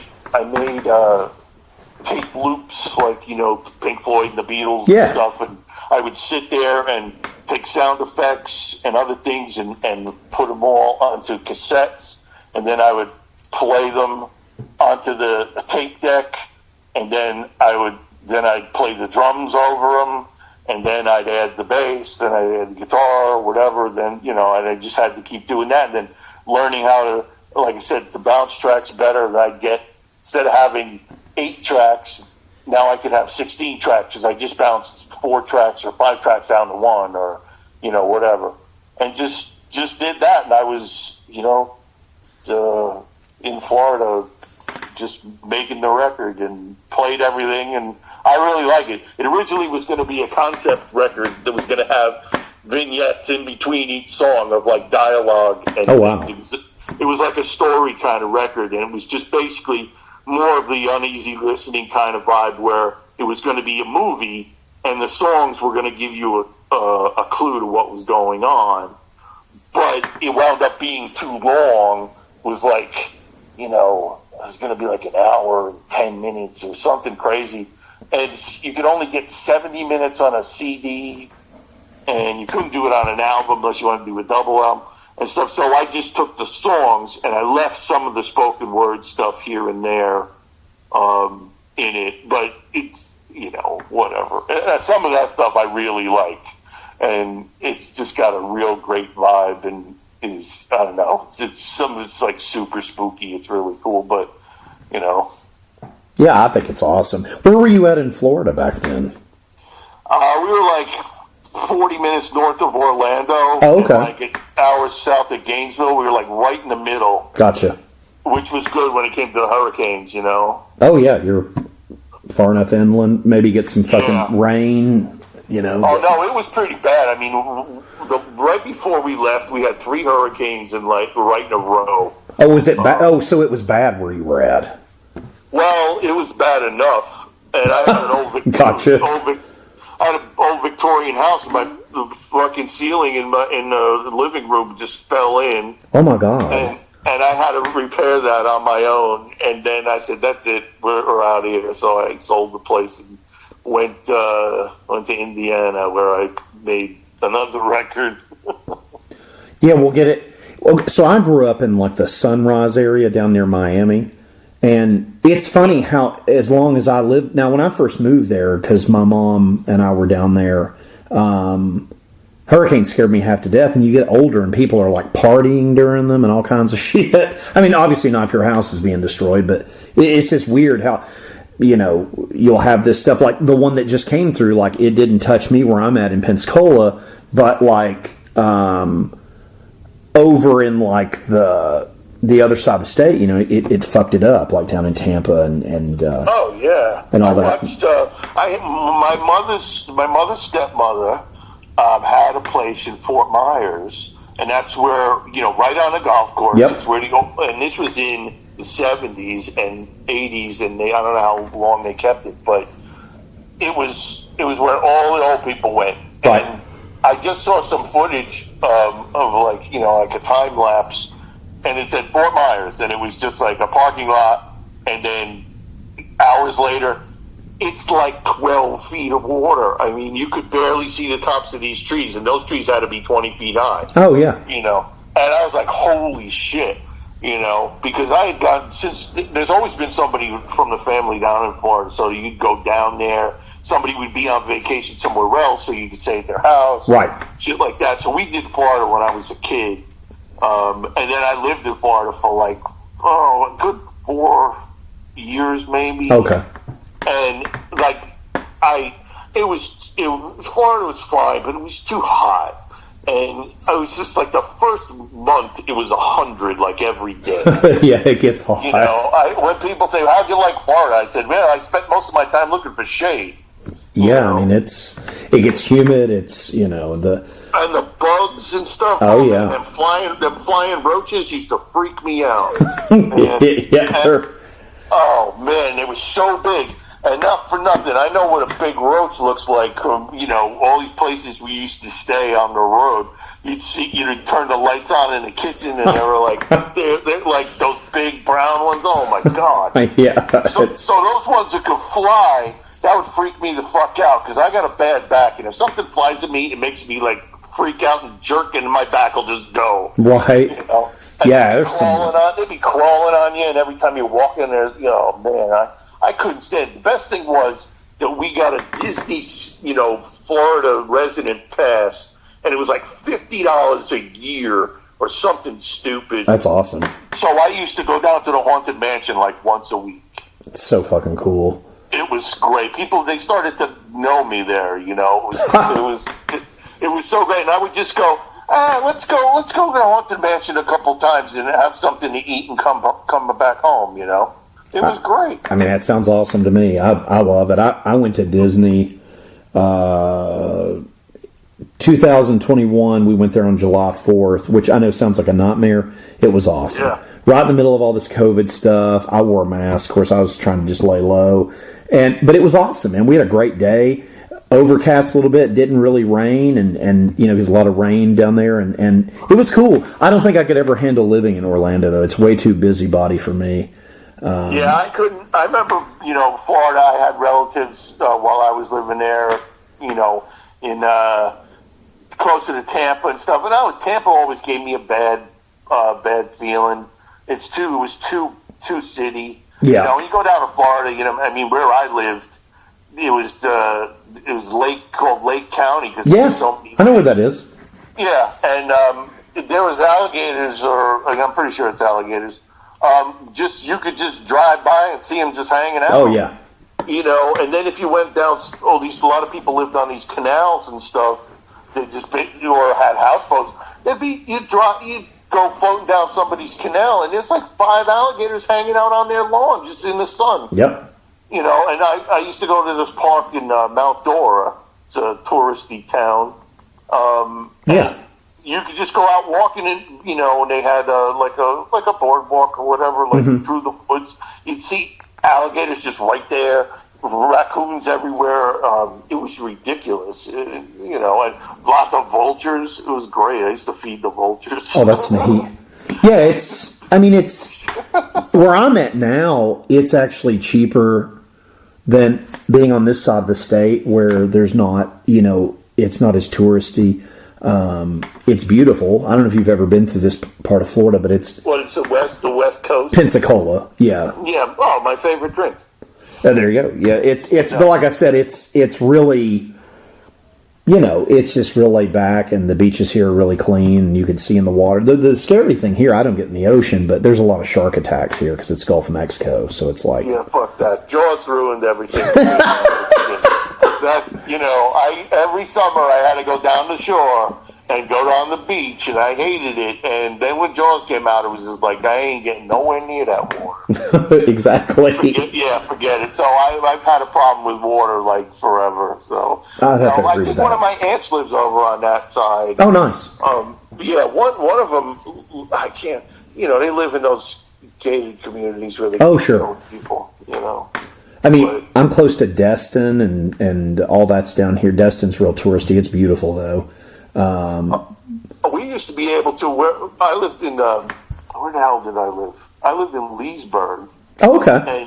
And it was close to Sanford, which is a real old town with a lot of history. Yep.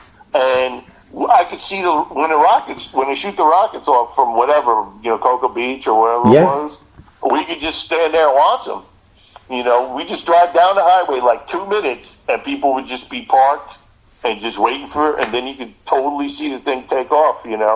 It's wild. And, when I was a kid, we had gone to Fort Myers, and we also went to Cocoa Beach. Yep. And it was the big. Only thing I knew about Cocoa Beach was I Dream of Jeannie. Yep.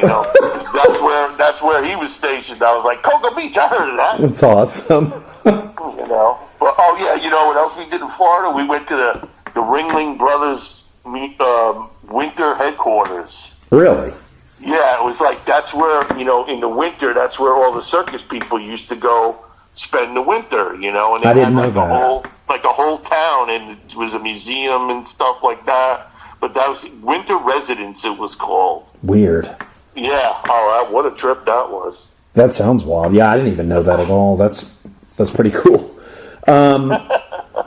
So, Spider Cider, that's all there is. I started that when I was in Florida. That was right after Bad Dream. And that was done. No, wait, what? Oh, no, then I started, before Spider Cider, I started a whole other album that was going to be called The Bastard Blues. Okay. And I recorded the whole thing. And it was good. There's still some songs that I might dig up out of that. But I recorded all the music, but I couldn't come up with good melodies and other stuff. I was really struggling because the way I usually write is I write a lyric or something, or some verse or something, and then I pick up the guitar and then I just sing it. And so it seems easier that way. But this was already done, but I couldn't figure out how to, come up with words and fit them in and do this, that, and the other. Now it wouldn't be a problem, I don't think. But at the time, I was really struggling. And then I was working on a digital system, and it crashed. Oh, shit. So like a whole album's worth of shit just went up in smoke. Just gone. Yeah, and I had some mixed down tapes and things just to, keep ideas and stuff, and there'd be little bits that maybe were gonna be songs. So I had some tapes, but basically the whole thing was almost done except for the vocals I was having trouble with. And I didn't know how I was gonna sing some of these songs. This is, when I think about it now, it's like, I could have, if I knew then what I know now, I could have easily taken care of it. But then it all crashed, and so I had these punk rock songs that I was writing, just whenever you write a song, it comes out like a punk rock song. I was going to put it on tape. So I decided to do Spider Cider. So I started with 4 songs, and Bob from Rosemary's Babies was going to put it out as an EP. Nice. And then, I don't know what happened. Oh, then I moved. Yeah, we moved to Indiana, so I scrapped those 4 songs. There's a demo somewhere. And I re-recorded them, and then wound up recording all new versions and all kinds of stuff. And then I put out Spider Cider as it was going to be like some phantom band, as my original concept was. It wasn't going to be me. I was going to be the producer and the guy who writes the songs, but I was going to have other people play the songs and sing on it. Oh, cool. And I would send them out on the road, Nice. And so that was the whole concept. So, but I played everything and wrote everything and sang everything, but every song was supposed to be someone else singing it. So when I sang this stuff, there's more affectation on the vocal, like punk rock stuff. Everybody who was a punk rock singer used to say their words in a weird way, and it was just a punk rock thing. And so I was pretending to be someone else while I was doing this stuff, and I was just like, what the fuck? And I kind of liked some of the songs, and I liked some of the parts and things, and I was just like, I'm putting this out. What the fuck? I don't care. It's great. I mean, I love the concept about you writing it and then produce, and then you send people out to play it. That'd be cool. Yeah, that's what I wanted to do. I mean, that would be really cool. I was even going to make for the artwork, I was going to have make up people's names. They were going to be photos on the cover of people who didn't exist, but that was going to be who was in the band. Right. And it was just something to do, and I had a bunch of songs that I liked, and I wrote some new ones, and I just learned a lot about recording and, playing guitar. Played guitar a lot, and got better and better at it, and enough to do punk rock, So I was like, what the hell, But see, what should have came out was the Bastard Blues record. Was the next step in my musical evolution, right? And it basically was sort of like Exile on Main Street. That's where I was at the time. So there was a lot of different. There was mostly blues, but there was some country. There was just some rock and roll. It was just that kind of vibe. Basically, a record of a bunch of different styles that all had something to do with each other. And then kind of country would have been my next step. But since I lost that record, I gave up and just went and put out the punk rock record, and then kind of country comes out, and it's completely different. But if the other one would have come out, it would have made so much more sense, That sucks. So what, did the computer crash you were recording it on, or? I had a digital system that came out, and it was like the latest thing, and I was just like, I can't even find cassette tapes for this thing that I'm working on. I'm really outgrown this thing. I've gone as far as I can go with it. Right. So I need something else. And this digital thing, you could, if you knew how to use it, which I could barely figure it out, you could do 150 tracks or something crazy. Oh, wow. And even the basic shit was 64 tracks. And I'm like, all I really need is 16 tracks, really. Sure. And so I read the manuals, and I even made notes, and I went back, and as I progressed and learned how to use this machine, I would write down, so if I ever screwed it up, I could go back and then just learn, you know. So yeah, the whole thing just crashed, and the hard drive couldn't be saved, so I had to get a new hard drive. Oh damn, that's annoying. And then I just moved on, and that's where I recorded Spider Cider and Kind of Country on that thing. But I still could only get 9 tracks. I couldn't figure it out how it would That's fucking weird. 64 tracks. I just couldn't. I'm not good with the manuals, so I had to record like I was using tape, and I still record that way. It's, you know, analog in my mind, and so I bounced a lot of stuff with digital. There was less generation loss, so you didn't have to worry so much about it not sounding good. And so you still have to submix and put your effects and things on. So you're gonna have to live with that. But it was much easier, and I didn't have a problem with it. And I still have the thing, you know, to make all the demos for the new record were all done on that thing. You know, it kills me though. That one thing should have came with the guy that built it, so he can show you how to fucking use it. I hate shit like that. I just couldn't do it, and all I wanted to do is know how to just turn it on and be able to record, or just to put down a thought or whatever. And so it could have been 150 tracks, but you know, that's too much. You know, those good records were made on 2-track and 4-track, and some of them were made live right to wax. So it's the players and the people turning the knobs. You know, if you have 150 tracks, first of all, you'll never be able to make up your mind. Right. You know, so, I mean, I think Danzig, the most we ever did was 24-track, and I don't even know if we used them all. Sure. Now, that thing sounds like it needs you to take a sledgehammer to it. That's just annoying, man. That's...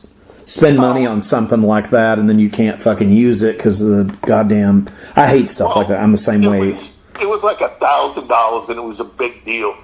And, you know, but, I mean, I got a lot of shit done, and I was really working on, you know, songwriting, trying to do stuff and, you know, how to play, and at least be good enough to at least make your record and things like that, just keep progressing and moving forward and stuff. So, you know, so it was okay. And once they replaced the hard drive, I think, and that was fine. So I just had to start over.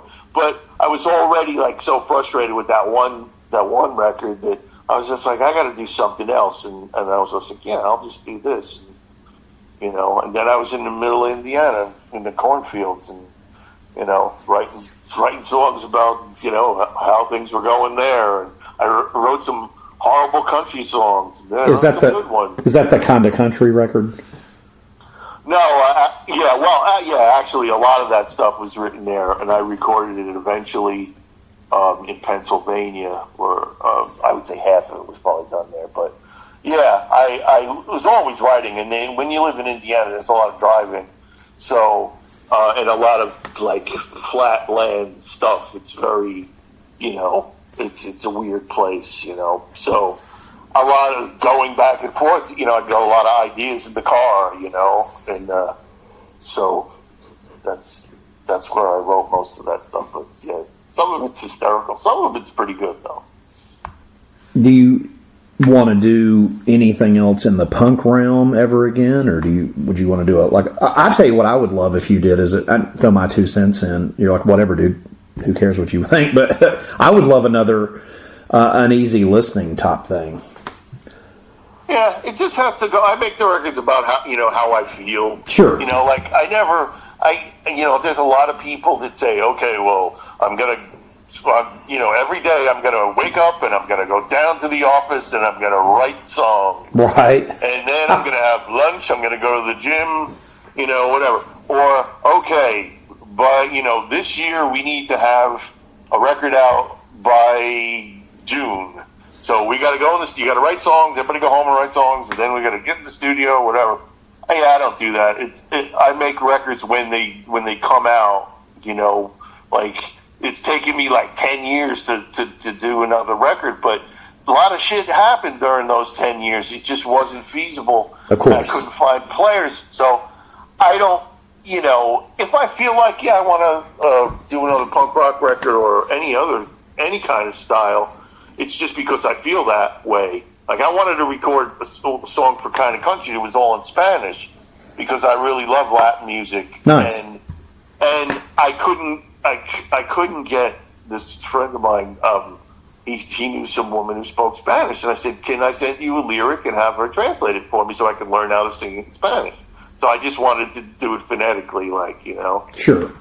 And so he wouldn't do it because he said it was a racist.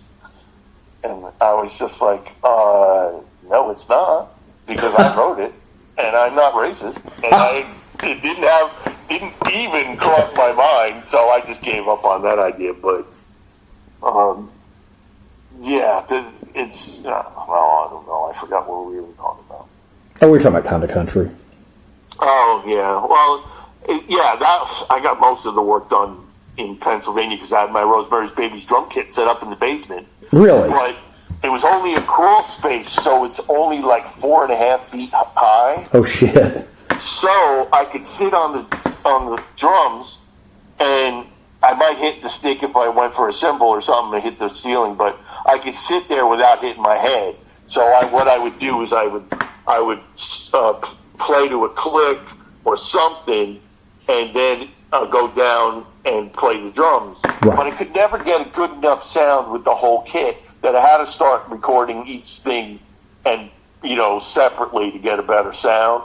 And I wound up using cardboard boxes, and I got a great kick sound from tapping on one of my canvases when I would be painting. Oh, wow. Use the recording in the same room, and you tap on it, it was almost like a drum head, and I put the mic underneath it, and I would just tap it and along to like whatever, you know, rhythm I was doing, right, and just go through the whole song, and then go back and EQ it till it sounds like more like a kick drum, and then I'd bring the snare drum in and just do the snare, and then, you know, whatever else for accompaniment, maybe a hi-hat or a cymbal or something, and just then put it all together, you know. So I did most of the stuff because I couldn't like play drums when Mom and Dad were coming home because I was living with them again, you know. Right. And so I had to wait, you know, and at 3 o'clock in the morning I was like, you know, working on stuff, and I had to have the headphones on and play, you know, really quietly and stuff like that. So, you know, it was kind of hard to do, and I had to do it all by myself. But I like the record; it's got some good stuff on it. No, it's cool. Are you working on anything right now? Yeah, well, the stuff's all done. It's just I gotta go down and mix it. I'm not in Nashville right now, and it's all the stuff is in Nashville and the guys that I recorded it with. And it's just like right before COVID, we were going to move back to Kentucky, where I am now. Oh, okay. Because shit was just getting really bad in Nashville. It was getting too expensive. It was COVID. There was a lot of, you know, shootings happening in our neighborhood all the time. So we got the hell out of there. But right before we left, this friend of mine says, "Hey, I want to record, you know, your new stuff before you leave." And we had planned on doing it somewhere else, but it was too hot. This guy's barn, you know, and stuff. And he said, "I'm going to record everything in my house. So just come to my house, whatever." So I gave them the demos. We went down. We tracked some stuff. I would go home. They would keep working on it. I would, you know, and I'd go down there again. So all this stuff in between all that time, like so-and-so just drops out of sight, and now we can't figure out how to engineer the stuff because we can't find it or whatever. And just, you know, and people are always working or people go on tour or whatever. So it's just taking a long time, and I got to go down there and mix it, and I want it to be, you know, it's got to come out good. And the stuff is really good, and everybody who played on it really likes, you know, the material they've heard and stuff. And it's great that I got like live people playing on it, you know, and it's just so cool because they stuck to like the stuff, my demos, you know, and then they just said, "You know what, I'm hearing like a little violin in this one or a little fiddle, you know." And I'm like, "Yeah, sure. You know, I got a friend, you know, he's coming over later, and I'm going to ask him to play some, you know." And then they called me up and said, "Hey, we got this guy got a Hammond B3. He's gonna give it to me when he moves, but we're going to have him play on this song. And I'm like, great, you know. So there's a whole bunch of good, cool shit, and I just have to decide which is good, and which stays, and which goes, and Right. you know. But the stuff I've heard sounds great, you know, and I just have to go down there and make it sound good. Yeah, I know. I had my mom's best friend lives in Nashville, and I know the weather's crazy, and the fucking Yeah, it rains almost every day. yeah, and goddamn tornadoes and shit. And I'm, the hurricane thing, but I'd much rather deal with a hurricane than a fucking tornado. I'm not fucking. Oh yeah, it's the weather's totally nuts. Like when I first moved there, I couldn't breathe for like 3 months. And it's just the pollen or whatever it is. Yeah. Then you get used to it. And then they have, every couple of years, they have these bugs.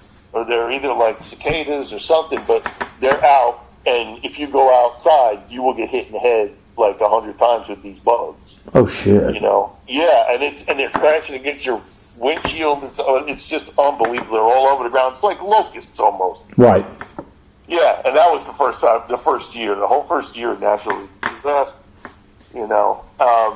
But yeah, it's just, rents have gone up 30% in the last year or so. It's just like you can't afford to live there anymore. And all the people that are living there and trying to make a living there or being in the business or whatever, they're getting squeezed out by people who are coming in as tourists and, you know, moving into your neighborhood and driving the prices all up, you know. And it's become just like it happened in Austin in the 70s. People come down there because they like the vibe and what's going on. It's exciting. There's always something going on.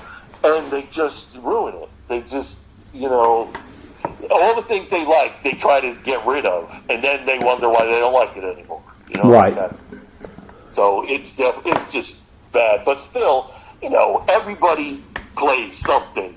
And if they play something, they usually play more than one thing. Sure. So it's just like, and they like all kinds of styles. I did a radio show for a little while in Nashville for about like 8 or 9 years. Really? Yeah, and I would play, you know, I had a woman who was, you know, she was like her show, and I was like second banana, you know. And we would just play whatever we wanted, a lot of punk rock, but there was also a lot of underground country, which they were calling outlaw country at the time. Right. And it was all these kids who grew up on Johnny Cash, Hank Williams, and the Misfits, you know. It's fucking cool.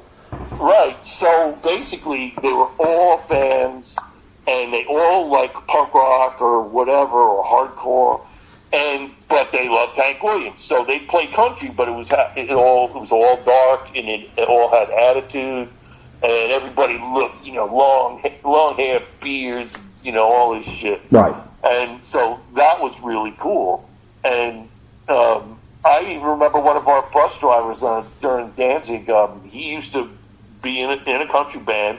He was also the bus driver. He was also the tour manager. And it's just like and I was like, what was up with that? He says, yeah, well, when you're in country, you don't just do one thing. You know, you do like whatever they tell you to, and you get paid the same amount and stuff. Right. He's the jack of all trades. Everybody plays. And you walk into any bar, the bartender's in a band. He might be in 3 bands. Damn. It was like everybody, you know. So there's a lot of great stuff going on, you know. Do you like it better now that you're back in Kentucky? Well, it doesn't really matter at this point. I would rather be there right now so the record would already be done. Right. I just meant from a living standpoint. I can do what I do anywhere. It doesn't really matter. Yeah, I'm not exactly thrilled with where I live, but, you know, compared to Nashville, the amount of money that, you know, goes out the window every month. Sure. It's just too much. I like the vibe in Nashville better, but it doesn't matter. I can write songs and paint and do whatever I want, wherever I am. So it doesn't really matter where I live, you know. So, and I'm not gonna. At this point, I'm not going out to bars. I'm not going out to clubs unless a friend is playing. You know, I can't spend too much time standing. You know, my back is too bad. You know, so sure. It doesn't really matter. I don't have to, I go out once in a while, or if there's somebody coming through town that I want to see, then I'll make the effort. But I haven't been out because I got COVID. I avoided it for like 2.5 years, and I got it a few months ago. I thought it was going to fucking kill me. I ended up in the fucking ER with it, and they gave me Paxlovid, if you know what that is. It's like 2 drugs that Pfizer came up with that basically eat it out of you. It's a tablet you take twice a day for 5 days. But you got to start it right after they diagnose you with it. It saved my life. I thought I was going to fucking die. I've never been so fucking sick in my life. Yeah, a friend of mine described it a lot like that. But were you vaccinated and you still got it? No, I'm not vaccinated because... well, then you got it, so there you go. Well, I was going to tell you, so I'm on a drug called Dupixent, and you can't... It's a biological drug for my eczema, so it lowers your immune system. Oh, right. So it's a conflict, so you can't... Yeah, it's not because I don't want to. I'm not some crazy nut job. I can't take the vaccine until they have one that's compatible with this drug, because the drug that I take every 2 weeks, the Dupixent, it's a biological drug that like swims around in me and like helps me with my eczema. And it's been a godsend, but man, let me just tell you, I've got a bunch of friends that don't think it's real. Man, it kicked the shit out of me. And I'll tell you, I don't know if it's where I'm not vaccinated or what, but goddamn, it's the worst I've ever felt in my life. Like, I had it real bad. I ended up in the ER with it. Like, it was really, really bad. Yeah, I've heard it was really bad. People would say the same thing. You don't want this. I mean, I'm not trying to be... I'm being serious. Like, it's seriously... I thought I was going to fucking die. That's... you sound like, it's accurate to me, But, yeah, it's too bad that you couldn't get vaccinated because, the old lady takes a lot of pills and you can only take ones that don't conflict with each other, Yeah, and it sucks because I want to, but... I haven't been to a show since before COVID. I don't fuck with it. Like, I used to do a lot of interviews in person, and I've had to just stick to doing them on Zoom or over the phone or whatnot, because I can't risk going out and getting that shit off some, person at a show and then end up, because God, it was scary. I've been sick, different things throughout my life. I've been lucky, but God damn, I mean, it was really bad. I bet. I'm sorry to hear that. I'm glad you got through it. Oh, yeah. But like I said, that Paxlovid stuff, that saved my life. It's twice a day. They gave it to you 5 days. The kicker with it is it's an antiviral. You have to start it the second that they like, oh, okay, you're testing positive for it. We're going to go ahead and give you the drug. Right. But, yeah, it saved me. But, yeah, it's weird because I'm kind of a hermit. I don't really go around folks. But, yeah, now I'm just paranoid I'm going to get it again, so it's just really scary. But they say you're good for like 6 months after you get it, so I don't know. Yeah, well, you should keep doing that until you feel comfortable. I mean, I can't believe a lot of the stuff that I see, and it's recent, like even comedians that I really like saying like, oh, it's over. And I'm looking at the statistics, and I'm like, well, 5 million people died, and there's still new cases every day. And how many people died in my town? And people here are basically not wearing the masks. Like, I would say it's like 10%. And I still have mine on, like, since it started, Oh, dude, I do too. I have to, because I've got, health problems. But it's one of those things where it's like, to me, and I think you will understand this, and it's nothing against these bands. I want these bands to make money, but I'm not going to go to their show and end up a corpse because I went to a fucking rock show and some, drunk asshole, breathe on me and I fucking die, because I can't get vaccinated. It's like, goddamn. No, there's no reason. I mean, I can imagine. You can't even, going to the grocery store is like a nightmare sometimes. So I can't imagine going to one of those shows. Even if there was no COVID, I don't know if I could go. As I get older, it gets weirder and weirder, Sure. So it's just like, I can't, take all these people sweating and spitting and, doing whatever. So, I can't even imagine people going out. And also, like, they're going to see some of these bands. The guys are like 75. They're so afraid that the band is going to get it and die. Oh, yeah. that they're doing meet and greets behind the plexiglass. Yeah. Like, you're paying $1,000 to meet Kiss, and you're standing in front of plexiglass. Yeah, I was about to say those Tokyo like boy band things. They do that. They've got like they charge these people all this money to meet them, and there's like this. I've seen like these plexiglass walls, and all they do is just stand behind them and wave at you. It's like, thanks for your money. It's like, but yeah, it's like I understand that it's the real deal is it's really hard to make money on the road in general, sure. Especially now, and with basically the gas prices, which has happened years and years before. Gas prices in Europe or whatever, you can't afford to go on the road because the overhead's too much. Sure. Bands cancel tours and stuff. But when we heard doing Danzig, it was like, yeah, meet and greet. They kind of started around the time that we started doing the fan club. Right. That was becoming a new thing, but nobody charged. And what you had to do was, if you were in the fan club, you would have to put your name in, then they'd say, okay, you're on the list, you get to meet the band, and then you'd get a pass. And then after the show, we'd come down, we'd shake hands, we'd take pictures, we'd sign autographs, do whatever you want. Right. And then we'd go, everybody go home happy. And most of the shows, if we didn't have to leave right away or if we had a day off, we'd hang around for hours, just talking, taking sure. pictures. If we had a hotel, I'd invite people up to my room. We'd have like 30 people just hanging out and talking, and me and the sound man, after the show, we would have a couple of drinks and we would sit, and then we would, we're bored. Let's talk. Let's have a bunch of people. We just met tonight. Hey, where are you from? What do you do? And just go around the room and try to get people to talk. And I would just sit on my bed drinking my whatever bourbon and just making jokes and laughing and stuff, and just, it was great. We never thought of charging people because that's not what you do, I remember. But these days you can't make money, and they gotta make money somehow, Oh yeah, I mean it's weird because I've had people like get mad this year at me, at some of these handlers I deal with, some of the labels, to get interviews, and they'll get mad at me that I want to come to the show. Okay, and these were just exceptions to the rule. There were some folks that were coming through that I'd interviewed in the past, and they wanted to see me, and I explained to them I couldn't come to the show, because it's just kind of dangerous for me to go to the show. But if you wanted to meet up, before the show, maybe I could just hang out for a second. We could do a quick interview or just say hi for a second.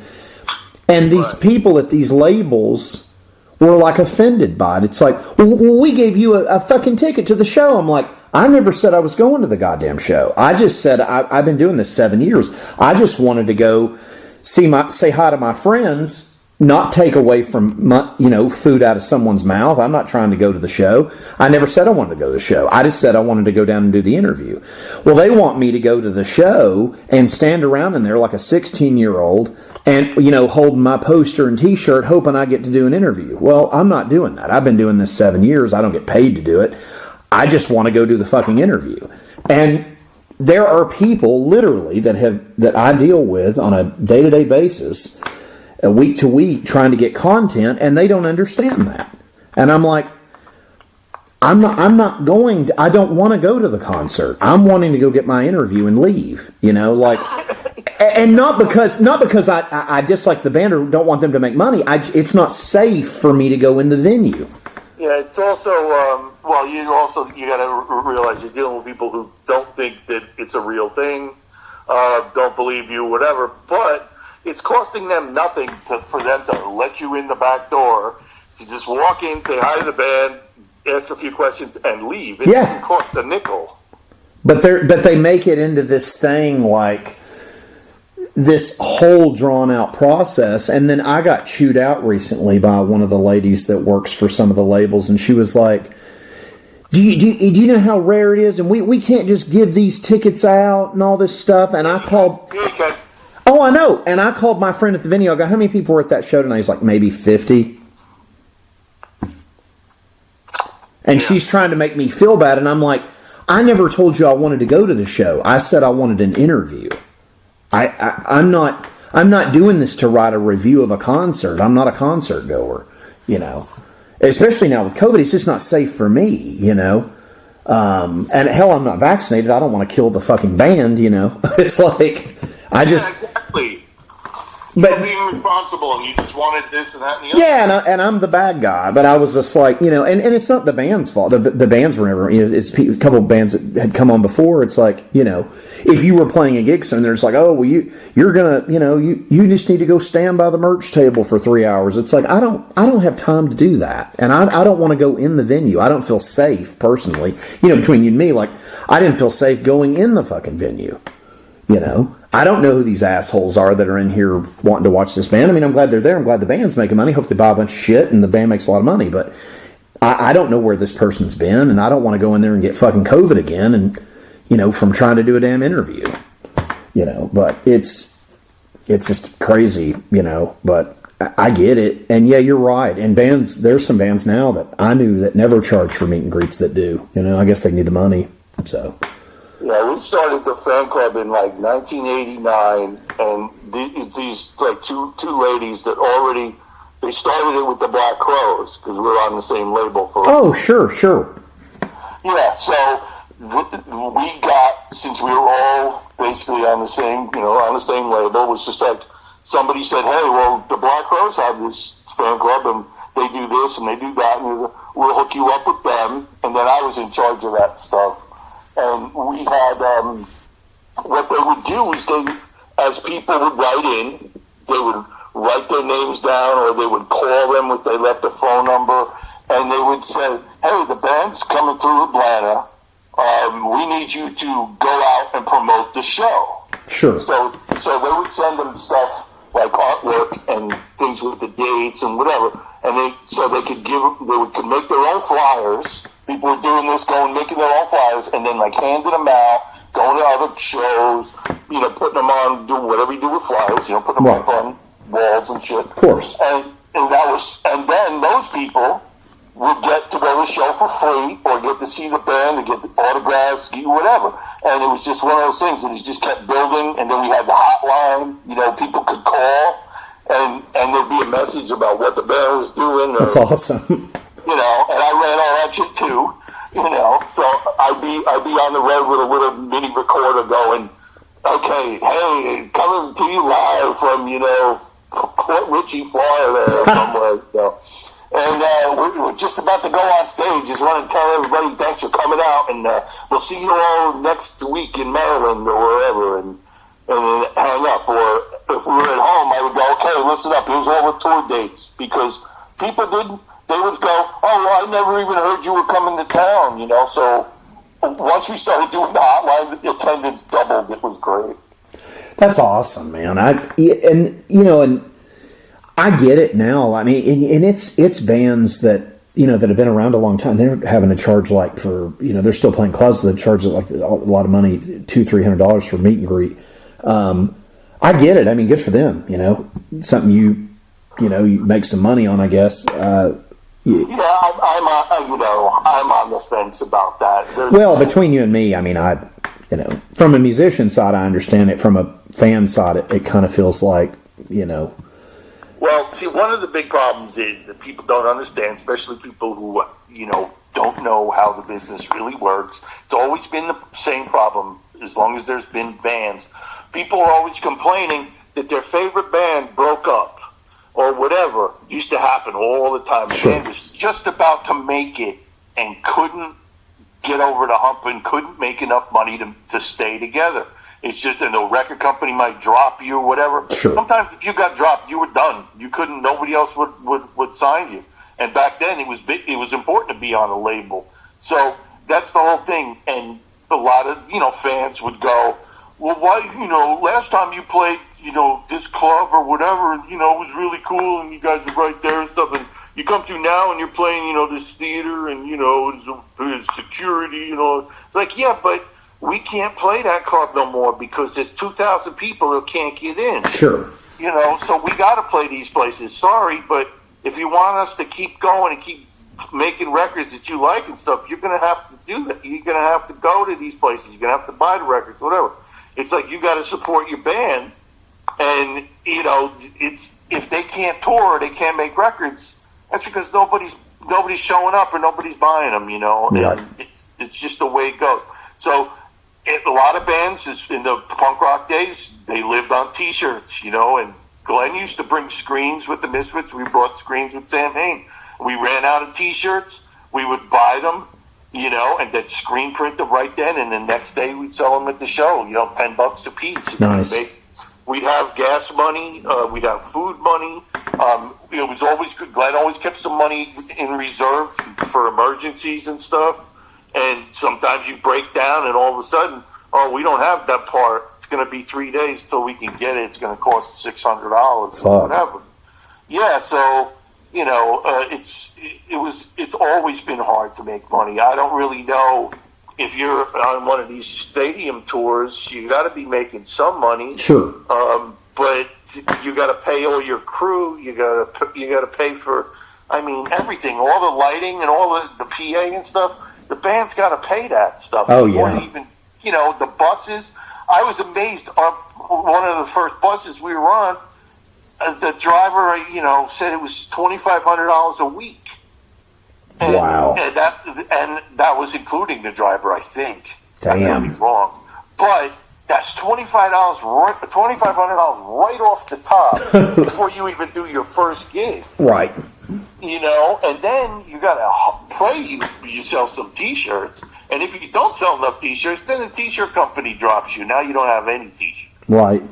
It's just a nightmare. And it only, I remember there being a gas problem during one tour that's, and just recently I heard Anthrax had to cancel a whole European tour just because of the gas. Damn. And they can only do select stuff now, whatever. But that's always been a problem. And they got people they got to charge more. And some of these older bands, I think they're like, well, we're not going to be able to do this much longer. We got to get as much as we can out of people. And the fans, they either pay it or they don't. There's nothing you can do about it. I was reading, you'll love this. So we had been given, they told my co-host and I, look, you can't, we were actually going to go to a show next month. I haven't been to a show, like I said, since January of 20. So, and it was Overkill. I thought you'd get a kick out of that. That was the last band I saw live. That's I don't know even know who's in the band anymore. I know the singer is still the same guy. Yeah, it's Bobby and Dee Dee, the bass player. Oh, Dee Dee's still in the band? Yeah. I remember him. Bobby and Dee Dee, yeah, they're the only two, the singer and Dee Dee. Right. I was amazed back then, and this has got to be going back almost 30 years, that they were doing what they were doing and playing all these big festivals. I can't believe that they're still playing, Oh, man, they're so much fun, but we were going to go to this show, and they told us, okay, well, we'll comp you for it. We can't get you an interview. And we're like, well, we actually would like to go to the show. Now, today, they message and go, oh, we don't have anything for you for that show. And I know they do, and they just decided not to give it to us. And it sucked because we were actually going to make the journey and actually go to the show. And we've had two of the bands that are on the bill on the podcast in the past, but it's one of those things. I'm not even, I was just trying to go to the show, and then they, I'm not going to pay $100 to go to the show. It's expensive, but it's like, it just sucks. I mean, I get it. They've got to make money, but I thought it was so, because I know damn well, because this is a very big label, I knew damn well they had comp stuff. They just didn't want to give it to us. So they didn't want to give us 2 tickets, much less 1. It also depends on what part of the country you're into, because there's some places they got plenty of comp tickets, Well, this was Atlanta, was where we were going to be going, and I know damn well they could have gotten us into this venue, because I've been to this venue a million times. It's been there for like 25, 30 years, and it's like, okay, whatever. It's the Tabernacle, that old church they converted into a music venue, like back in the late 90s, I think, and it's like, come on. You could have got us. The last thing I remember playing in Atlanta was the Fox Theater. Oh, okay. Yeah, that's. I think by the time that other place was happening, I was already not in the band. So that's all I can remember. But Atlanta's always been a hot gig for pretty much anybody, you know. So yeah, they could have said like, well, you know, it's a hot ticket and this, that, and the other thing, but. Still, just put your name on a list. No ticket involved. You just open the back door and let them walk in. I know. It's just, well, I'll tell you what's funny. The last time that I saw you, it was Danzig, Godflesh, and I think Typo Negative. Yeah, that sounds right. And this was at a place called the International Ballroom, if you remember this place, because you were there. You're going to get a kick out of this. This fucking venue was an old airplane hangar. Oh, starting. Yeah, not for nothing. We did a lot of those kind of gigs with Typo. I don't know why. That venue was crazy. Big empty hangars, you know. Dude, it was huge. It was the weirdest thing. It looked like a giant ass silo on its side, like a corn silo on its side. Because I saw Pantera in there like a few years after I saw you guys in there with Godflesh and Typo, and it was fucking nuts. And that venue, for whatever reason, they just quit using it. But I mean, it was crazy because it was huge. You could put a huge band in there like Pantera, you know, or Danzig or whatever. And then there was still like plenty of room in there, but it was huge. Like it was the weirdest thing, but it was like walking through like what I would imagine going through like a flea market inside of like half of a silo. If that makes any sense. It's kind of weird. No, I totally, yeah. I mean, I remember so many of those kind of gigs, and I've also been through a lot of indoor flea markets. So yeah. It was wild, so that was really cool. But man, I don't have hardly any real regrets, but I regret not taking my camera, which was still my dad's camera. At the time, we did the Typo tour, and I got no pictures. And I was just like, why didn't I do it? But I wasn't in a good place, so I don't think I really wanted to be there. Right. But I do regret it, but I did get to see Typo Negative, play, or at least listen to them every night for like a month. So it was fucking awesome, and they were all good guys, and Pete was great, So that was such a good tour. And I guess Johnny still plays with Glenn now, doesn't he? Yeah, when he can, Glenn's doing like more one-offs these days, sure, and then doing the Misfit one-offs in between. But John's playing with Quiet Riot right now. Yeah, I saw that. I think is it Quiet Riot? Yeah, it is. Yeah, he's drumming for them. Yeah. Festa is playing with the Cult, and I know him from White Zombie. Oh yeah, I remember. Yeah. And so between those two, they're always playing with somebody, and so I don't know if he did. I think Glenn played like last week or something somewhere on some kind of festival or something. Oh, that's cool. And I was wondering, because I saw an ad for it, and I was wondering if Johnny was on that. Because every once in a while, I'll just send him a message, ask him how he's doing, or comment on something he said, whatever. And a friend of mine, tour manager, works, so I emailed him and said, hey, keep your eyes open or your ears open if anybody needs a tour manager. That's cool. Yeah, he's a good guy. He was perfect for Typo because he's very even keel, and Pete was unpredictable, and so was Kenny. Probably still is. I don't really know Kenny, but I've lost touch with Kenny. I still talk to Josh. Oh yeah. How's he doing? He's a paramedic in New York. Well, I know that. I mean, oh yeah. I mean, he seems like he's good. I think he's married, if I'm not mistaken. Yeah, I know. I know. I saw a picture of him with cut all his hair off. Yeah, man, he's got like a shaved head.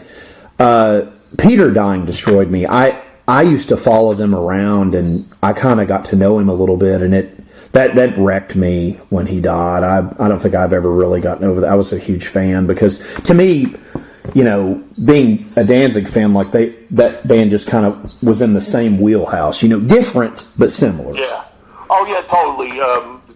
it's like we were kind of in the same neighborhood, that kind of thing. Sure.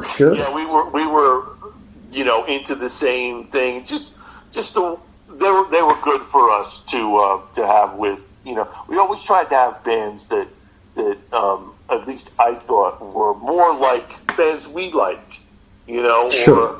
Or Glenn booked a few bands probably just because somebody said, "Oh, they're up and coming," or "They're this or different," or whatever. Right. Or sometimes in the business, it's like, "Hey, you guys owe us a favor. Take this band out," and you just do it, Right.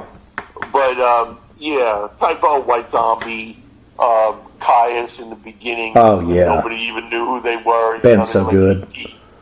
And we always tried to have good bands, but and there's Manson. Oh yeah.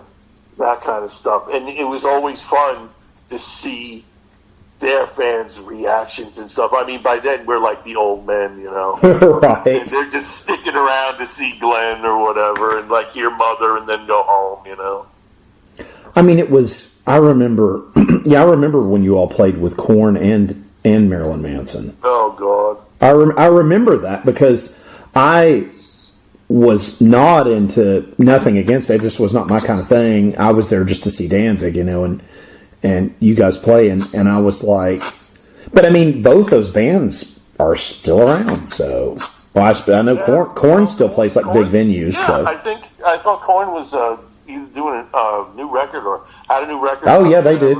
They like toured and stuff. So. Yeah, and they've had like one of the main guys left a long time ago. I saw something. I was in a hotel room and there was like some documentary, and I'm like, oh, I think I know that guy. Yeah, I mean, it's like just on this one guy, and and of course Manson was. I'm still hearing some Manson stuff that I didn't even know had come out, just because wherever I was living, I just really had no access to hear anything. Sure. And no one was telling me, hey, you should check this out. And I heard some stuff the other day, and I was like, wow, when did this come out? Because this is pretty good. And I was just surprised. Yeah, so, he's still doing stuff. And they were fun because they were pretty young, and, like, we could tell they were going to be big. You could just tell. Oh, yeah. Yeah, and same thing with White Zombie. They hadn't gotten big yet. And you could just tell they were right there. And so it was fun to watch them and just regular backstage bullshit and just hanging out and stuff and see what they were going to wear today, because we're all pretty straight. I'm wearing a cowboy hat. I got a blazer. I look like an adult, Yeah. And these guys are coming in dresses and, crazy makeup and all kinds of hats and stuff. Like, something. It was like, what is this, Gone with the Wind Day or something? So it was so much fun to see what was going on. And then, of course, they went crazy after the shows. And, it was always something. Oh, and we had the Genet Torturers for like a whole tour. Oh, wow. That was a trip. They're still doing stuff. Yep. It's still out there. I don't know if they're still married, but the girl in that group, I'm not super familiar with them, but I know she was married or is married to the guy that used to front Morbid Angel. Yeah, I had kind of heard something about them, but I don't really know anything about it. I was just like, oh, good for her, still doing it. That's cool, yeah. Yeah, because there was so much funny stuff going on, and we knew nothing about this, and it was a new adventure every night, Oh, I bet. And it was just so much fun. So I was like, what can they? After all this time, because that was in the 90s, so I don't think that's long it's been, but it's been a while.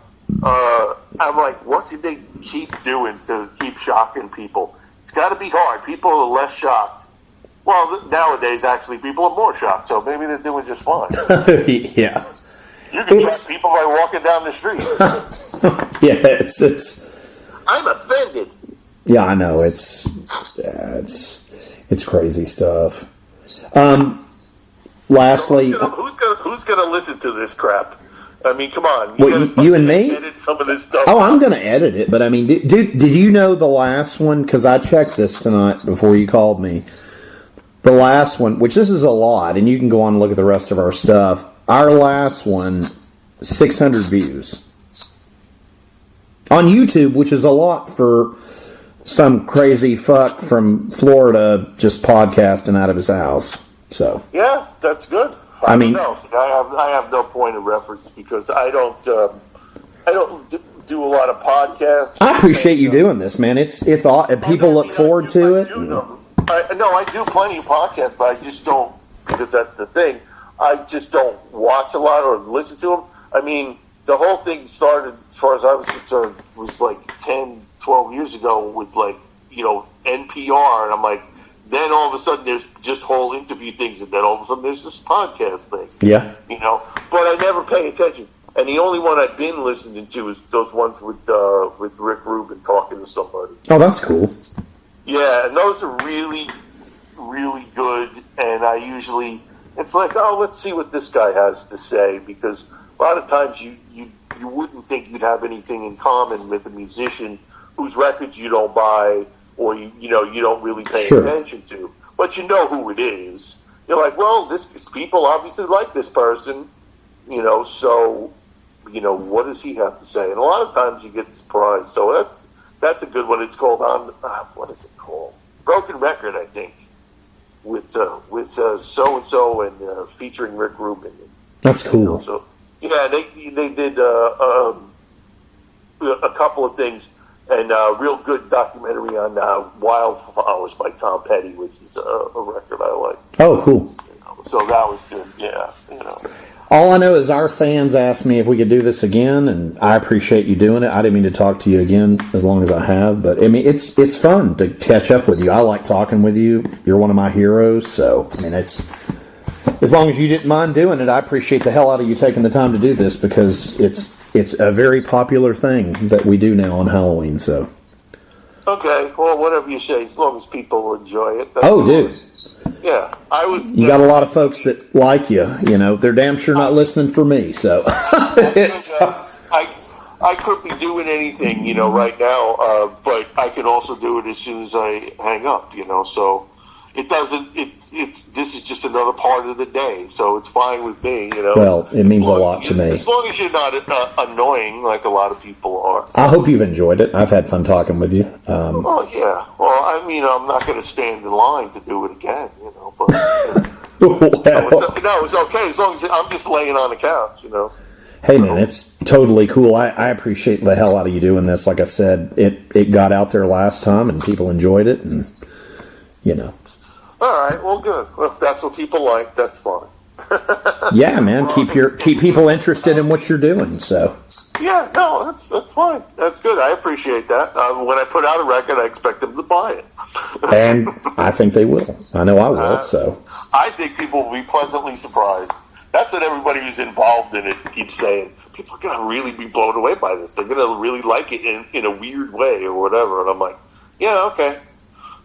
Did you have a lot of different people work on it? I'd have to get I got to put the credits on there. But there's usually like the guy who was building the studio where I did it, he's the producer. He was like, yeah, what are you doing? Oh, I'll put shingles on the roof.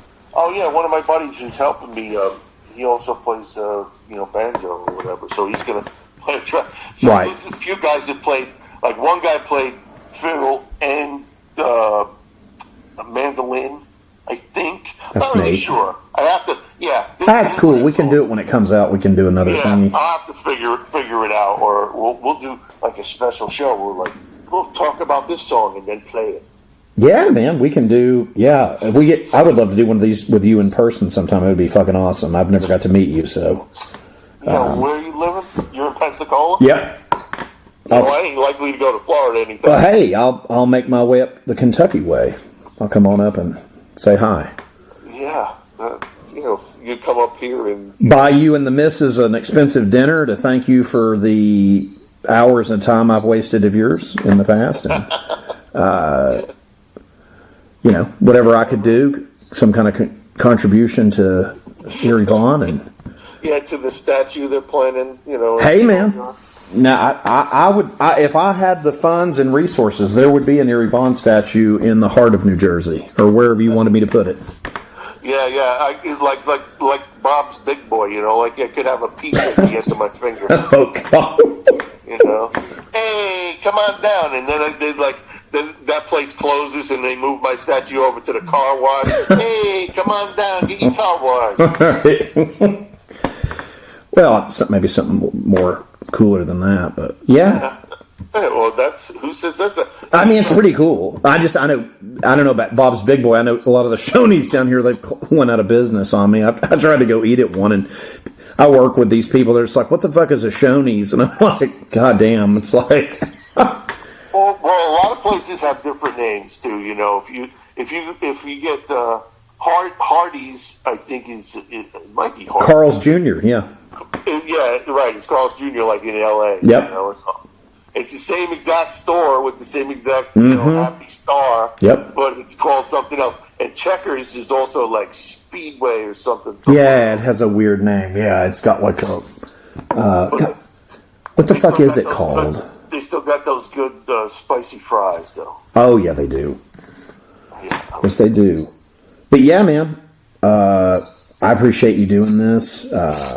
You get the record ready, we'll do it again, and if not till this time next year, we can let me talk to you about stuff for multiple hours, and our listeners love it. Like I said, I had a bunch of people was like, could you talk with him again? I was like, I'll ask him. Yeah, maybe it's like something they can record and go to sleep by. Hey, I mean, I think like it's Matthew McConaughey, Yeah. It's like, all right, got a little story right now, and it's gonna make you relax. He really does that shit. That guy, man, he's a wealthy guy. Oh yeah, I guess, but I mean, he's also handsome, so I guess he's got that, on his side too. Yep, he's got the that and that. Yeah, I don't have any of that, so we'll run with my dad that. always used to say, "How come I wasn't born rich instead of handsome?"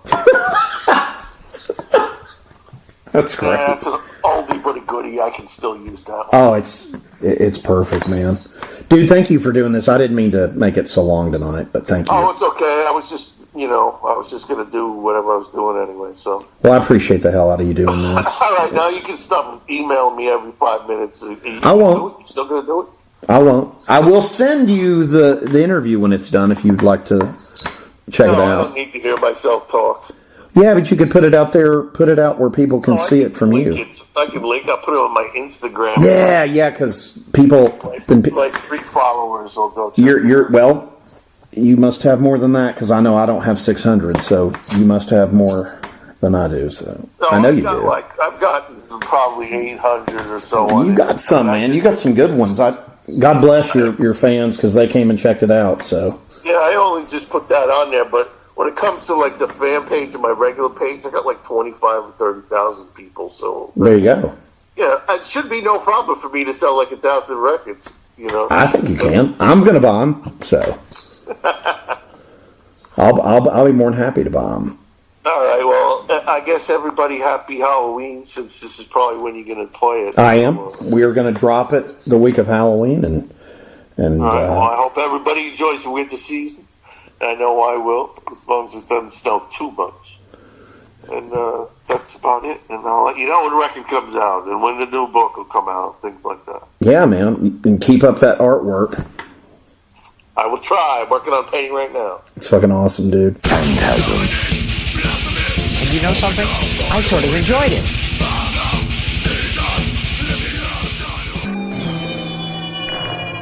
Phantasm.